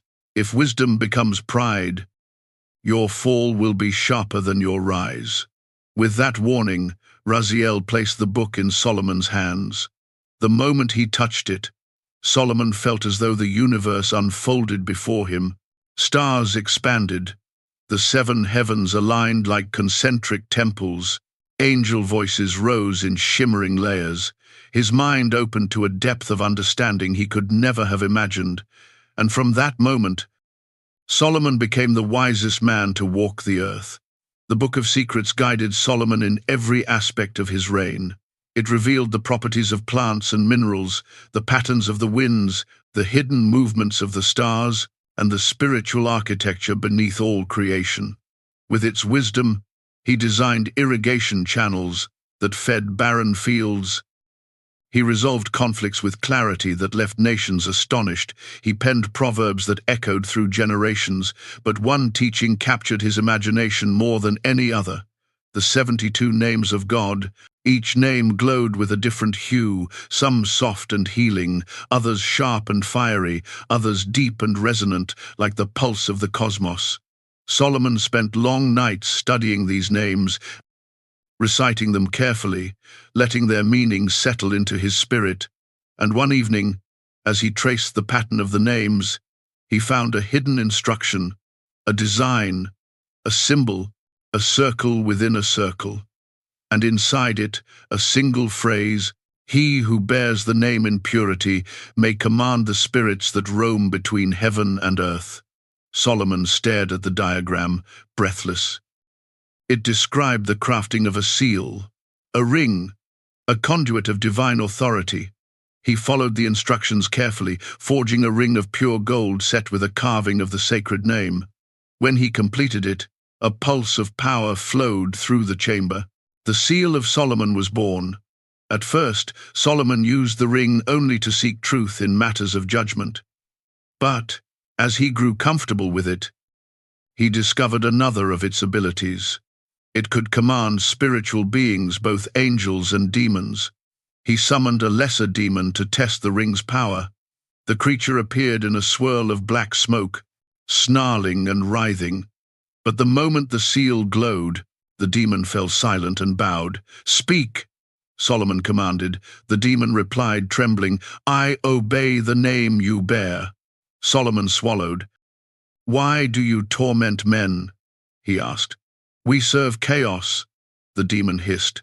"But with your seal you may bind us, or command us." Solomon dismissed it immediately, shaken but intrigued. If demons could be controlled, perhaps they could be put to use. Not for evil, not for domination, but for order, for construction, for the glory of God. Or so he told himself. Work began on the great temple, a temple meant to be a physical reflection of the heavenly Jerusalem described in the book. But the stones needed were massive, far too large for human strength. Solomon turned to the seal. He summoned the demons one by one, binding them to serve under strict divine commands. They lifted stones as though they were pebbles. They carved pillars with impossible precision. They laid foundations deeper than any mortal builder could reach. Israel watched this with awe and fear. "Is this allowed?" some whispered. "Does Solomon command them, or do they command him?" Nothing this powerful comes without a price. But the temple rose faster than anyone imagined, a structure of breathtaking beauty. Its walls shimmered like polished ivory. Its pillars stood tall as cedars. Its inner sanctuary glowed with the presence of the Most High, and Solomon believed he was fulfilling God's will. But the seal began to change him, little by little, so subtly he did not notice, until it was too late. Power is a strange thing. It whispers, not shouts. It seduces, not commands. It convinces the heart that it is still humble, even when it has already begun to rise too high. Solomon started using the seal for more than justice and construction. He used it to summon spirits for knowledge they had no right to give. He used it to compel demons to reveal secrets of the underworld. He used it to explore mysteries the Book of Secrets had warned him to leave untouched. And slowly, pride seeped into his soul. He believed he controlled the seal. He believed he could never fall. He believed his wisdom protected him from corruption. But wisdom without humility becomes arrogance, and arrogance invites downfall. One night, as Solomon slept, a demon he had bound disguised itself as a loyal servant. It approached him silently and whispered, "You are the greatest king who ever lived. You rule even the spirits. With your wisdom, you could rule all nations. Why limit yourself to one kingdom?" The words sank deep into Solomon's heart. He woke feeling a shift inside him, a hunger for recognition, for admiration, for dominion. He looked at the seal on his finger and thought, "Perhaps I deserve this power. Perhaps it is my destiny. Perhaps I am more than a king. Perhaps I am chosen for something higher." Little by little, Solomon forgot the warning Raziel had given him. Knowledge reveals the heart, and his heart had begun to turn. As Solomon drifted from humility, the Book of Secrets grew dim. Its pages responded less eagerly. Its glow softened into a muted blue. One evening, Solomon opened the book, but found the letters blurred. He frowned. "Why will you not speak to me?" The book remained silent, frustrated. Solomon placed his hand on it, pressing firmly, "Answer me." Still nothing. And from the shadows, a demon whispered, "It does not speak to you because you no longer seek wisdom. You seek power." Solomon froze. Those words struck him as sharply as any sword. "No," he said, "I seek to build, to govern, to understand." But even as he spoke, he felt the lie. He removed the seal from his finger, staring at the sacred name inscribed upon it. For the first time, he saw not wisdom, but temptation. The demon approached slowly, smiling with false humility. "If you tire of the book," it whispered, "I can show you deeper things, hidden things, secrets even Raziel does not know." Solomon's heart raced. He had reached the edge of a cliff. One more step would break him. And then a presence filled the chamber. Not bright, not blinding, but heavy with sorrow. Raziel appeared, His face carried the weight of centuries. "Solomon," he said softly, "you have strayed." Solomon fell to his knees instantly. "Forgive me. I still desire wisdom." Raziel shook his head. "No. You desire glory. You desire dominion." And so the book grows silent. Solomon pushed the seal toward him desperately. "Take it. Take it from me." Raziel looked down sadly. "I cannot. You forged it. You empowered it. Only you can choose to relinquish its hold." Solomon trembled.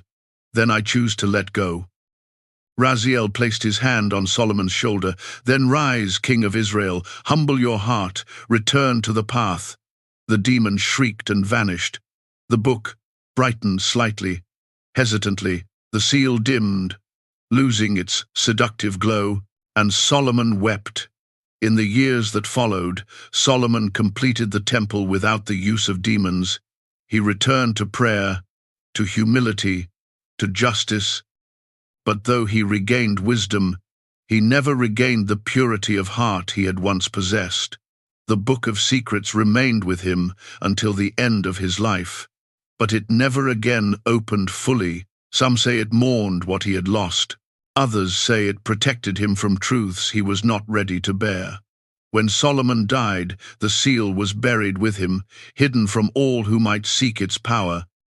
The Book of Secrets, however, disappeared. Some believe angels reclaimed it, some believe a prophet retrieved it. Others say it vanished because the world was not worthy to wield its full truth. But one thing remained certain. Solomon's fall became a warning, echoed across generations. Even the wisest among us must guard the heart first, and the mind second.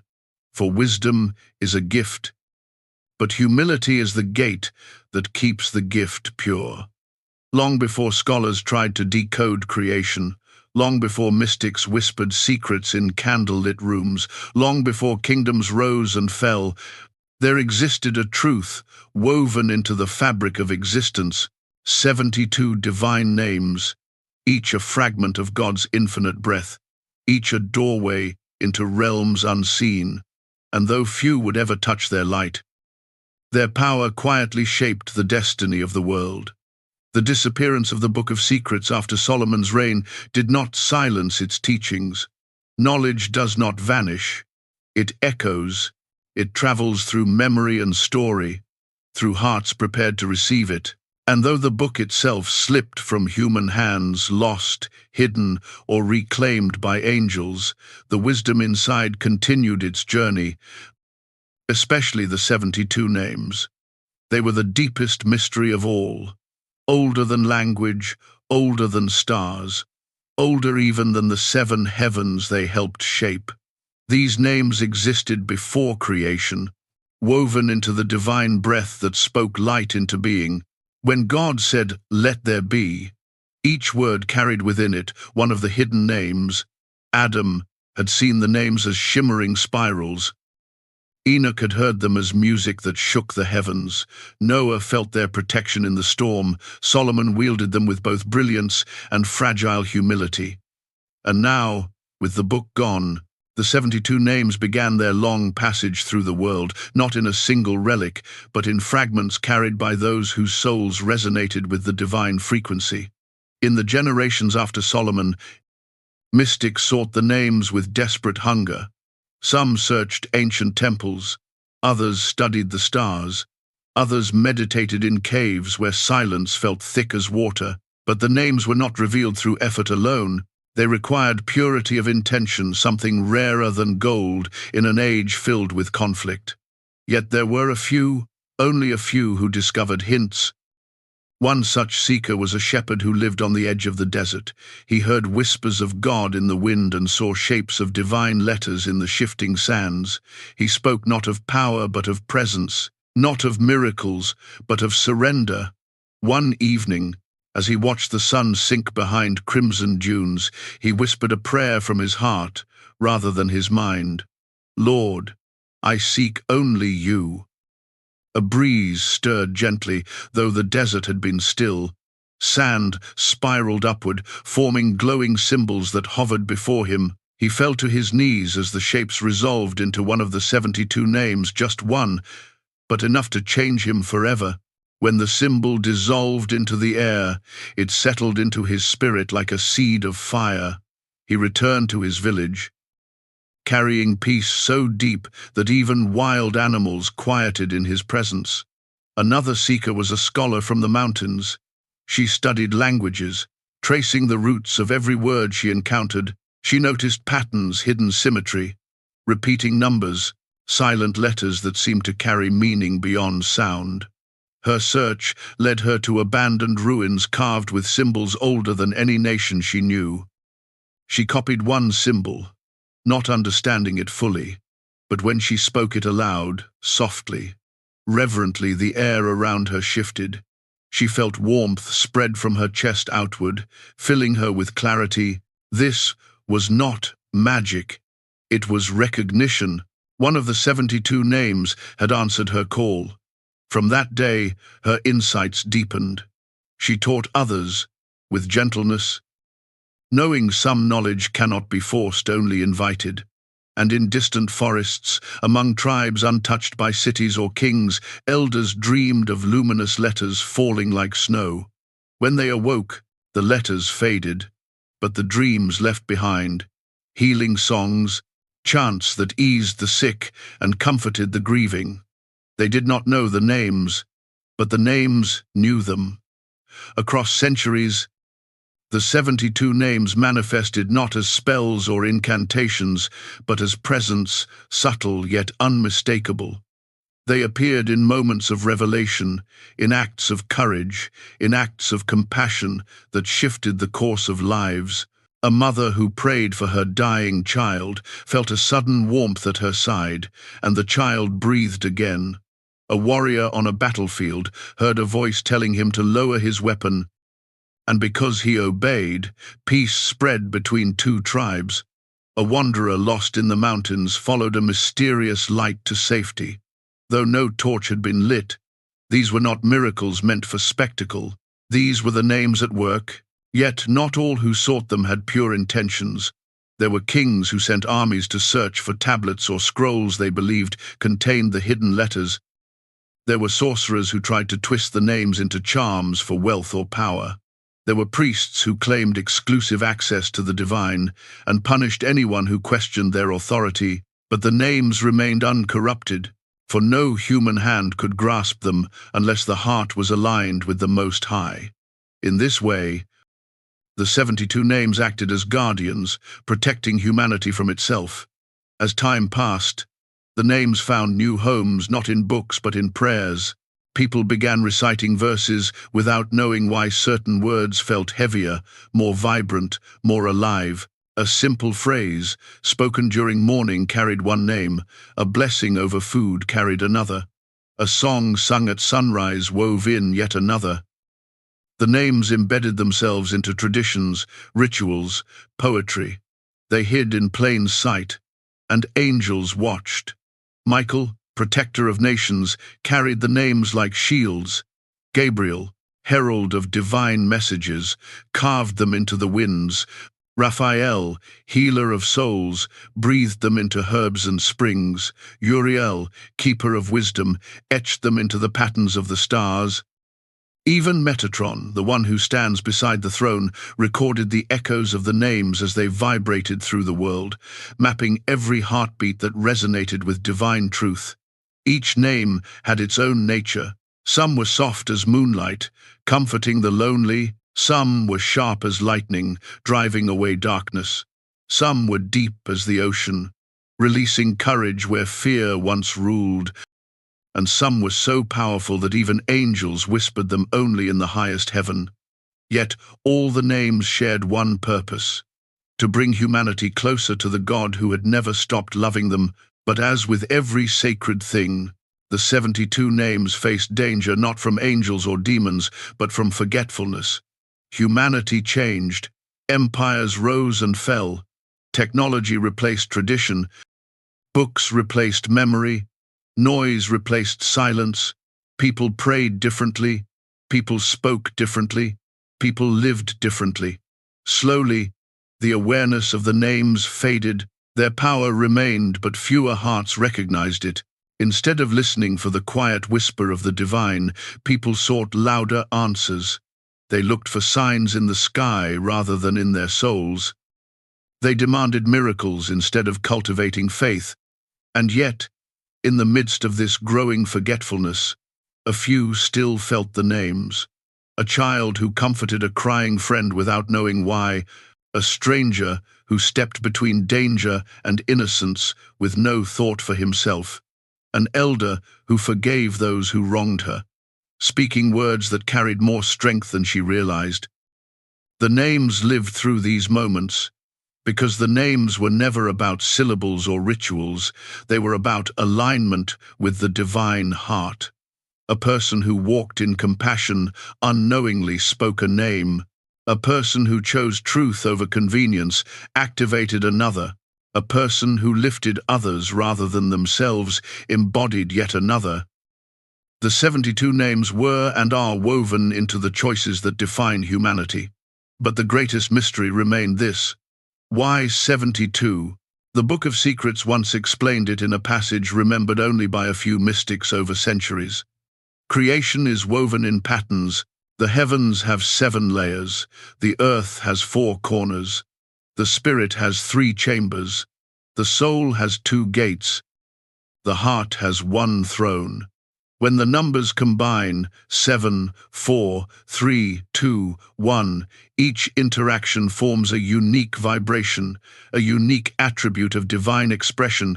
72 such combinations exist. 72 pathways from the human soul to the divine, 72 names reflecting the infinite facets of God. No one name holds all the power. Together, they form the tapestry of creation. In this way, the names are not simply names, they are bridges. Bridges between earth and heaven, between finite and infinite, between humanity and the divine. There were, and still are, 3 levels of the 72 names. The first level, the names of mercy. These names comfort, heal, restore, and guide. They appear in moments of grace, when a broken relationship mends, when a weary traveler finds shelter, when a grieving soul feels peace without knowing why. The second level, the names of strength. These names protect and defend. They appear in moments of danger or injustice. A mother lifting a fallen tree to save her child, a leader choosing integrity against all odds, a person standing firm against corruption. The third level, the names of transformation. These names awaken the hidden potential within a soul. They appear when someone chooses to rise higher, to shed old identities, to embrace destiny. These names echo most strongly the path walked by Enoch, the path of ascent, of becoming more aligned with the divine presence. And although the Book of Secrets was lost, legends said that the 72 names never truly left the world. Some claimed the names were engraved on invisible tablets in heaven, guarded by angels. Some believed they drifted through the world as sparks of spiritual fire. Others said they lived in the human heart, waiting to be discovered. But the truth is simpler and deeper. The 72 names are woven into creation itself. Where there is breath, the names exist. Where there is love, the names resonate. Where there is justice, the names rise. And wherever someone seeks God, not through fear or pride, but through longing, the names respond. Not every seeker hears them, not every seeker sees them, but every seeker touches them, even unknowingly. For the names do not belong to the wise, or to the learned, or to kings. They belong to anyone whose heart whispers, "Lord, I seek you." In time, the 72 names would reappear, not in the form of a sapphire book descending from heaven, not through angels delivering glowing scrolls, but through revelation, quiet, personal, intimate. A mystic praying beneath a storm might hear a name in the thunder. A poet gazing at the sea might see one in the foam. A scientist studying the laws of nature might sense one in the precision of mathematics. A child watching fireflies might glimpse a pattern in the light, because the names are everywhere. They guide the stars, they shape the tides, they stir the leaves, they move the breath, and they remind humanity that God is not distant. He is in every heartbeat, every act of courage, every moment of grace, every longing for truth. The 72 names are the divine reaching toward humanity, and humanity, whether it knows it or not, reaches back. In the closing passages remembered by mystics, the Book of Secrets described the purpose of the names in a single line. The 72 names exist so that no soul ever walks alone. A simple sentence, yet a truth deep enough to anchor the world.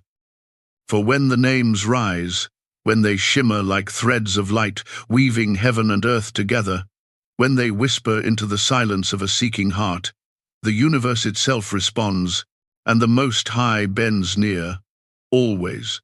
Before prophets dreamed of angels, before mystics traced symbols in the dust, before human eyes lifted toward the sky in wonder, the heavens already existed in perfect order, layered like living temples of light, and though no mortal could behold them fully, humanity carried fragments of their design, whispered from the Book of Secrets, and etched into the soul of creation.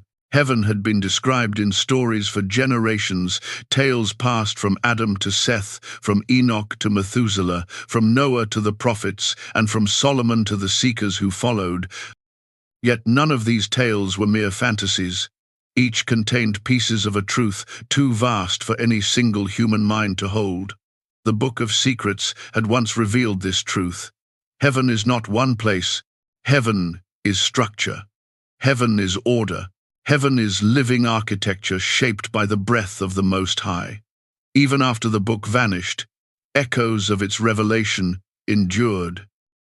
Mystics dreamed of layered realms, scholars sensed patterns in the sky, poets wrote verses of light and shadow, shepherds saw shapes in the wind, and ordinary men and women felt a pull toward something beyond the visible world.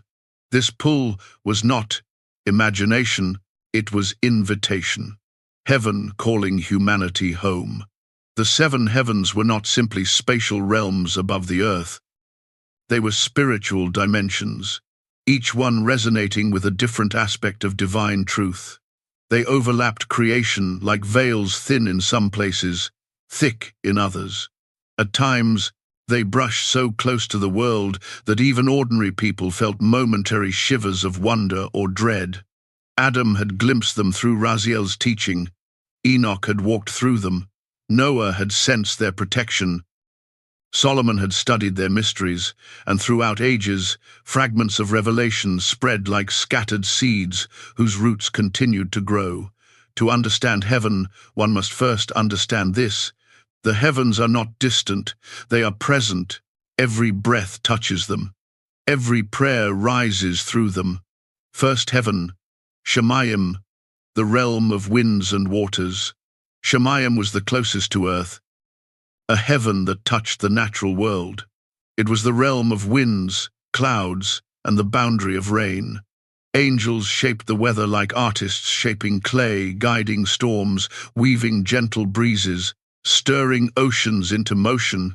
The Book of Secrets once described the angels of Shemayim as dancers moving across the sky, each step shifting the currents of the world below. When people gazed upward and saw clouds forming symbols or patterns, they were seeing the footprints of these celestial dancers. Shemayim was also the first gate for prayer. Every cry, every whisper, every silent longing entered this heaven before rising to higher realms. Angels gathered these prayers like precious grains, sorting them with care. Some prayers burned with desperation, others shimmered with gratitude, others trembled with fear, and none were forgotten. Even now, whenever a person feels the wind shift at the moment of prayer, they experience Shemayim responding. Second heaven, Rakia, the Hall of Records. Rakia was a realm of endless scrolls, each containing the story of a soul. Here, angels known as the Recorders moved through chambers filled with glowing, archives. They wrote not with ink, but with fire, small, controlled flames, shaped by intention. Nothing escaped Rakia. Every deed, every thought, every act of kindness or cruelty was recorded not for condemnation, but for truth. Heaven valued truth above all things. Truth allowed justice. Truth allowed mercy. Truth allowed redemption. The chambers of Rakia were vast, stretching like cities built of crystal and flame. Scrolls hung in rows reaching higher than mountains. When angels carried new records, their wings left faint trails of light drifting across the darkness. And in the deepest chamber of Rakia, a single scroll glittered brighter than the rest, the scroll of humanity. It contained the interconnected stories of every person who ever lived, weaving individual threads into a tapestry that only angels and the Most High could fully see. Third heaven, Shehakim, the granaries of heaven. Shehakim was a realm of nourishment, not just food but spiritual sustenance. Here stood enormous millstones, ancient and radiant, grinding manna into fine, shimmering particles. Angels gathered the manna into bowls of light, preparing it for the righteous in both heaven and earth.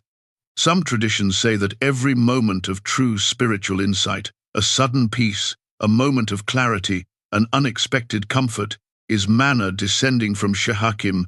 Shehakim also housed gardens unlike any found on earth. Their fruits glowed from within, each one infused with wisdom, healing, and purity. Enoch had walked among these orchards and described them as songs made visible. People who dream of radiant gardens often touch echoes of Shehakim. Fourth heaven, Zebul, the heavenly Jerusalem. Zebul was the realm of sacred architecture. Here stood the heavenly counterpart of the temple Solomon built, only far more magnificent, shaped from stone that pulsed with living fire. The heavenly temple shimmered like a mountain of glass lit from within. Its pillars were carved with angelic script. Its floors were smooth as rivers frozen in time. Within its halls, angels offered worship, tending the altar of divine presence. Zebul was also a realm of divine order. Here, laws of creation were maintained, adjusted, renewed.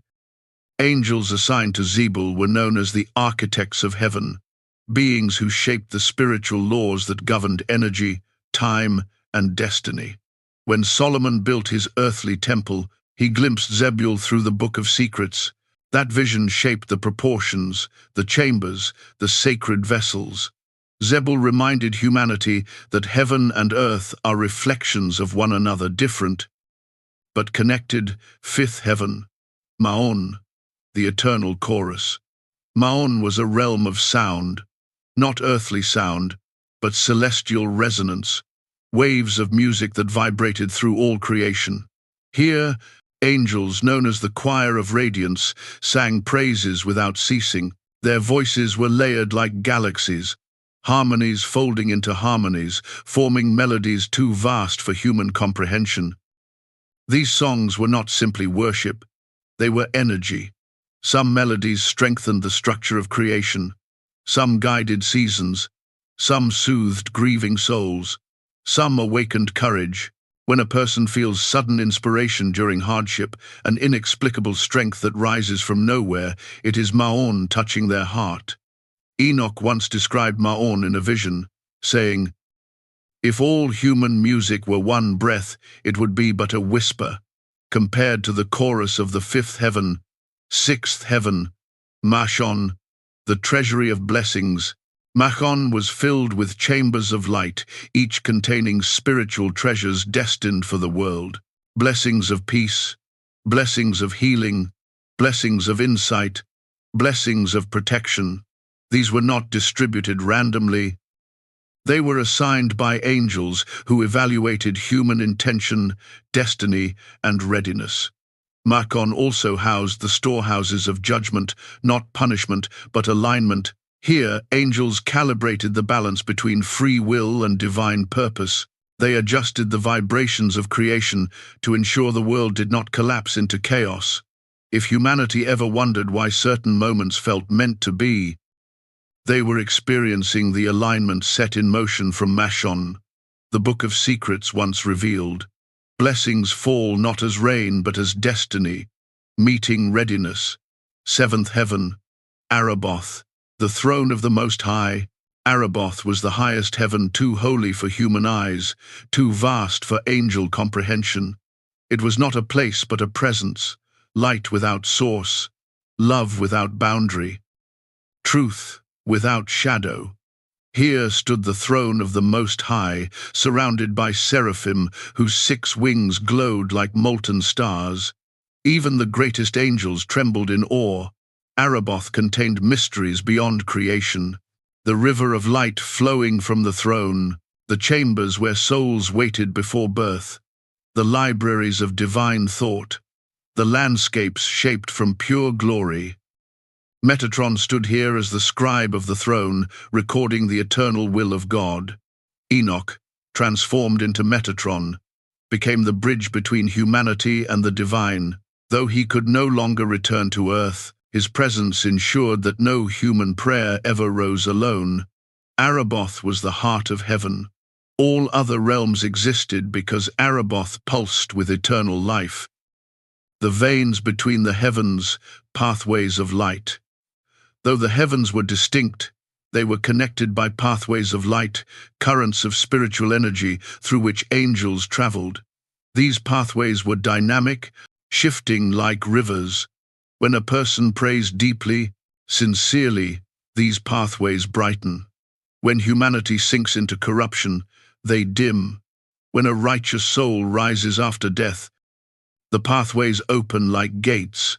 Some mystics believed these pathways echoed in the human body as channels of spiritual energy. The Book of Secrets once hinted, as above, so within, meaning the architecture of heaven mirrored the architecture of the soul, the human connection. Why heaven has layers. Heaven was layered not because God was distant, but because humanity needed steps. Each heaven represented a stage of spiritual growth. Shamayim, awareness; Rakia, truth; Shehakim, nourishment; Zebul, order; Maon, worship; Machon, alignment; Araboth, union. A soul moved through these layers, not by death alone, but by transformation through compassion, humility, courage, truth, repentance, and love. The architecture was not static, it was alive, and humanity participated in its shaping. Every act of kindness strengthened Shamayim. Every honest choice illuminated Rakia. Every prayer fed Shehakim. Every righteous law upheld Zebul. Every song of worship echoed in Maon. Every sacrifice aligned Mashon. Every pure-hearted seeker stepped closer to Araboth. Heaven was not only above, it was reflected within every soul. The angels who governed the architecture, Michael guarded the boundaries between realms, ensuring demons could not ascend. Gabriel carried messages through the layers like lightning crossing worlds. Raphael tended the healing chambers in Shehakim. Uriel illuminated Zebul with wisdom. Metatron recorded the flow of destinies. Raziel safeguarded the mysteries that held the structure together. Each angelic order played a role. Each maintained heaven's architecture. Each influenced humanity in ways most never perceived. Yet angels were not the only architects. Humans also shaped heaven, for the heavens responded to the collective spiritual state of humanity. When humanity fell into corruption, the heavens dimmed. When humanity rose in righteousness, the heavens brightened. Creation was a partnership. God built the structure. Angels maintained it. Humans completed it through their choices. Why the architecture matters. Understanding heaven was not an academic pursuit. It was a spiritual calling. The architecture revealed this fundamental truth. Humanity is not separated from God. Humanity is progressing toward Him. The 7 heavens were not barriers. They were stages of reunion. Even when people felt far from the divine, heaven was close, closer than their breath, layered within their being. The Book of Secrets once declared, "When a soul chooses light, a heaven unfolds within it." This meant that every moment of genuine love, humility, courage, or repentance opened a doorway into one of the heavens. A person could ascend in spirit long before they ascended in body. This was Enoch's path. It was the path of prophets. It was the path of all seekers. And though few understood it, the architecture of heaven shaped the destiny of humanity from the beginning. The final mystery, heaven is becoming. Perhaps the deepest revelation was this: heaven is not finished. It grows with every soul that rises. It expands with every righteous act. It brightens with every moment of compassion. The seven heavens are eternal, yet dynamic. A living cathedral built across ages. Humanity is not merely journeying through it. Humanity is helping build it. This was the legacy Adam glimpsed, the promise Enoch realized, the hope Noah carried, the lesson Solomon nearly lost, and the truth the 72 names embodied. The architecture of heaven is not a distant map. It is an invitation, a blueprint of becoming, a reminder that every soul, no matter how broken, holds the spark of divine ascent, for heaven is always calling, and every heartbeat answers. Long after angels closed the final page of the Book of Secrets, long after its glow faded from human sight, the world continued to echo with its truth. For the book was never only a relic, it was a living invitation, a reminder that every soul carries a spark of Eden, and a path that leads home, if only it chooses to walk it. The Book of Secrets vanished from human sight, yet it did not disappear from creation. Its teachings had already woven themselves into the world, into prayers whispered in the dark, into symbols carved in stone, into laws written on parchment, and into the beating of every human heart. The book had always been more than a physical artifact. It was a covenant. It was a bridge. It was a reminder. And even when the physical book slipped away, its legacy continued to guide humanity like a hidden river flowing beneath the shifting landscapes of time. Generations passed. Empires rose and crumbled, languages changed, peoples scattered across continents. But the echoes of the book remained. Some echoes appeared in sacred texts that carried fragments of ancient wisdom. Some appeared in dreams that pulled ordinary men and women toward extraordinary paths.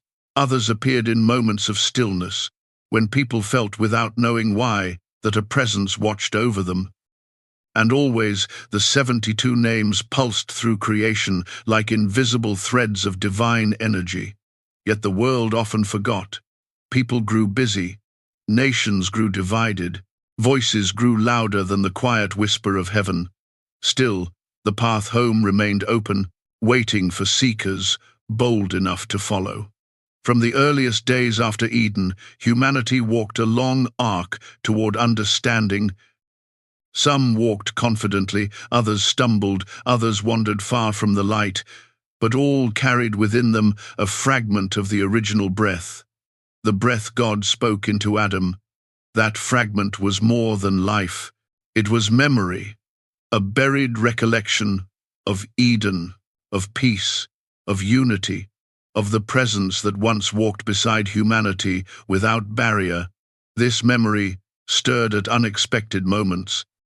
When a parent held a newborn child, when lovers gazed at each other in wonder, when a stranger offered kindness to another stranger, when a person stood beneath a sky full of stars and felt both small and known, the legacy of the book lived in these moments. Some humans, rare but consistent across history, felt this legacy more strongly than others. They were not always prophets or scholars. Some were shepherds, farmers, stonemasons, musicians, mothers, soldiers, poets. These were the seekers' souls whose hearts resonated with the deeper rhythm of creation. Seekers arose in every age. Some found the divine through silence, some through study, some through music, some through suffering, some through love. Their paths differed, but the destination was the same: alignment with the Most High. And when a seeker drew near truth, an angel drew near them. Angels never abandoned humanity. Even when unseen, they walked alongside the righteous, guiding them toward choices that shaped their destiny. Michael defended the oppressed. Gabriel spoke to those ready to hear. Raphael healed the broken-hearted. Uriel enlightened those lost in confusion. Metatron recorded each step taken toward heaven. Raziel whispered mysteries into souls prepared to receive them. The legacy of the book lived not only in human choice, but in angelic companionship. Yet darkness also persisted in the world. Envy, violence, greed, fear. These shadows did not erase the legacy, but they obscured it. Humanity often forgot that heaven was near. People built walls around their hearts. Nations built walls around each other. Wisdom became confused with arrogance. Faith became confused with control. The world drifted away from its original harmony, but not beyond reach. The path home always remained, sometimes narrow, sometimes hidden, sometimes steep, but never closed. The Book of Secrets had promised this. As long as even one soul seeks the divine, heaven will extend its hand. In a mountain village, long after Solomon's reign faded into legend, an elderly woman sat by a fire, telling stories to children gathered at her feet. She could not read or write, but she carried a wisdom that resonated like an ancient melody. She spoke of the beginning of light and angels, of Adam and Eve, of Enoch who walked with God, of Noah who survived the cleansing waters, of Solomon who sought wisdom but nearly lost himself to pride. The children listened with wide eyes. One asked, "Are these stories true?" The woman smiled gently. "They are more than true. They remind us who we are." Another child asked, "Where is the book now?" "The book," she whispered, touching her chest. "It is here and here." She touched each child over the heart. "And if you live with kindness and courage, its pages will open for you too." The children did not understand fully, but something in the woman's words lingered in their souls. That spark was the legacy. In a distant land, a warrior knelt beside a battlefield littered with the remnants of anger. He had spent his life fighting, believing strength defined purpose. But on that day, something changed. Amid the brokenness, he noticed a single wildflower blooming, fragile, defiant.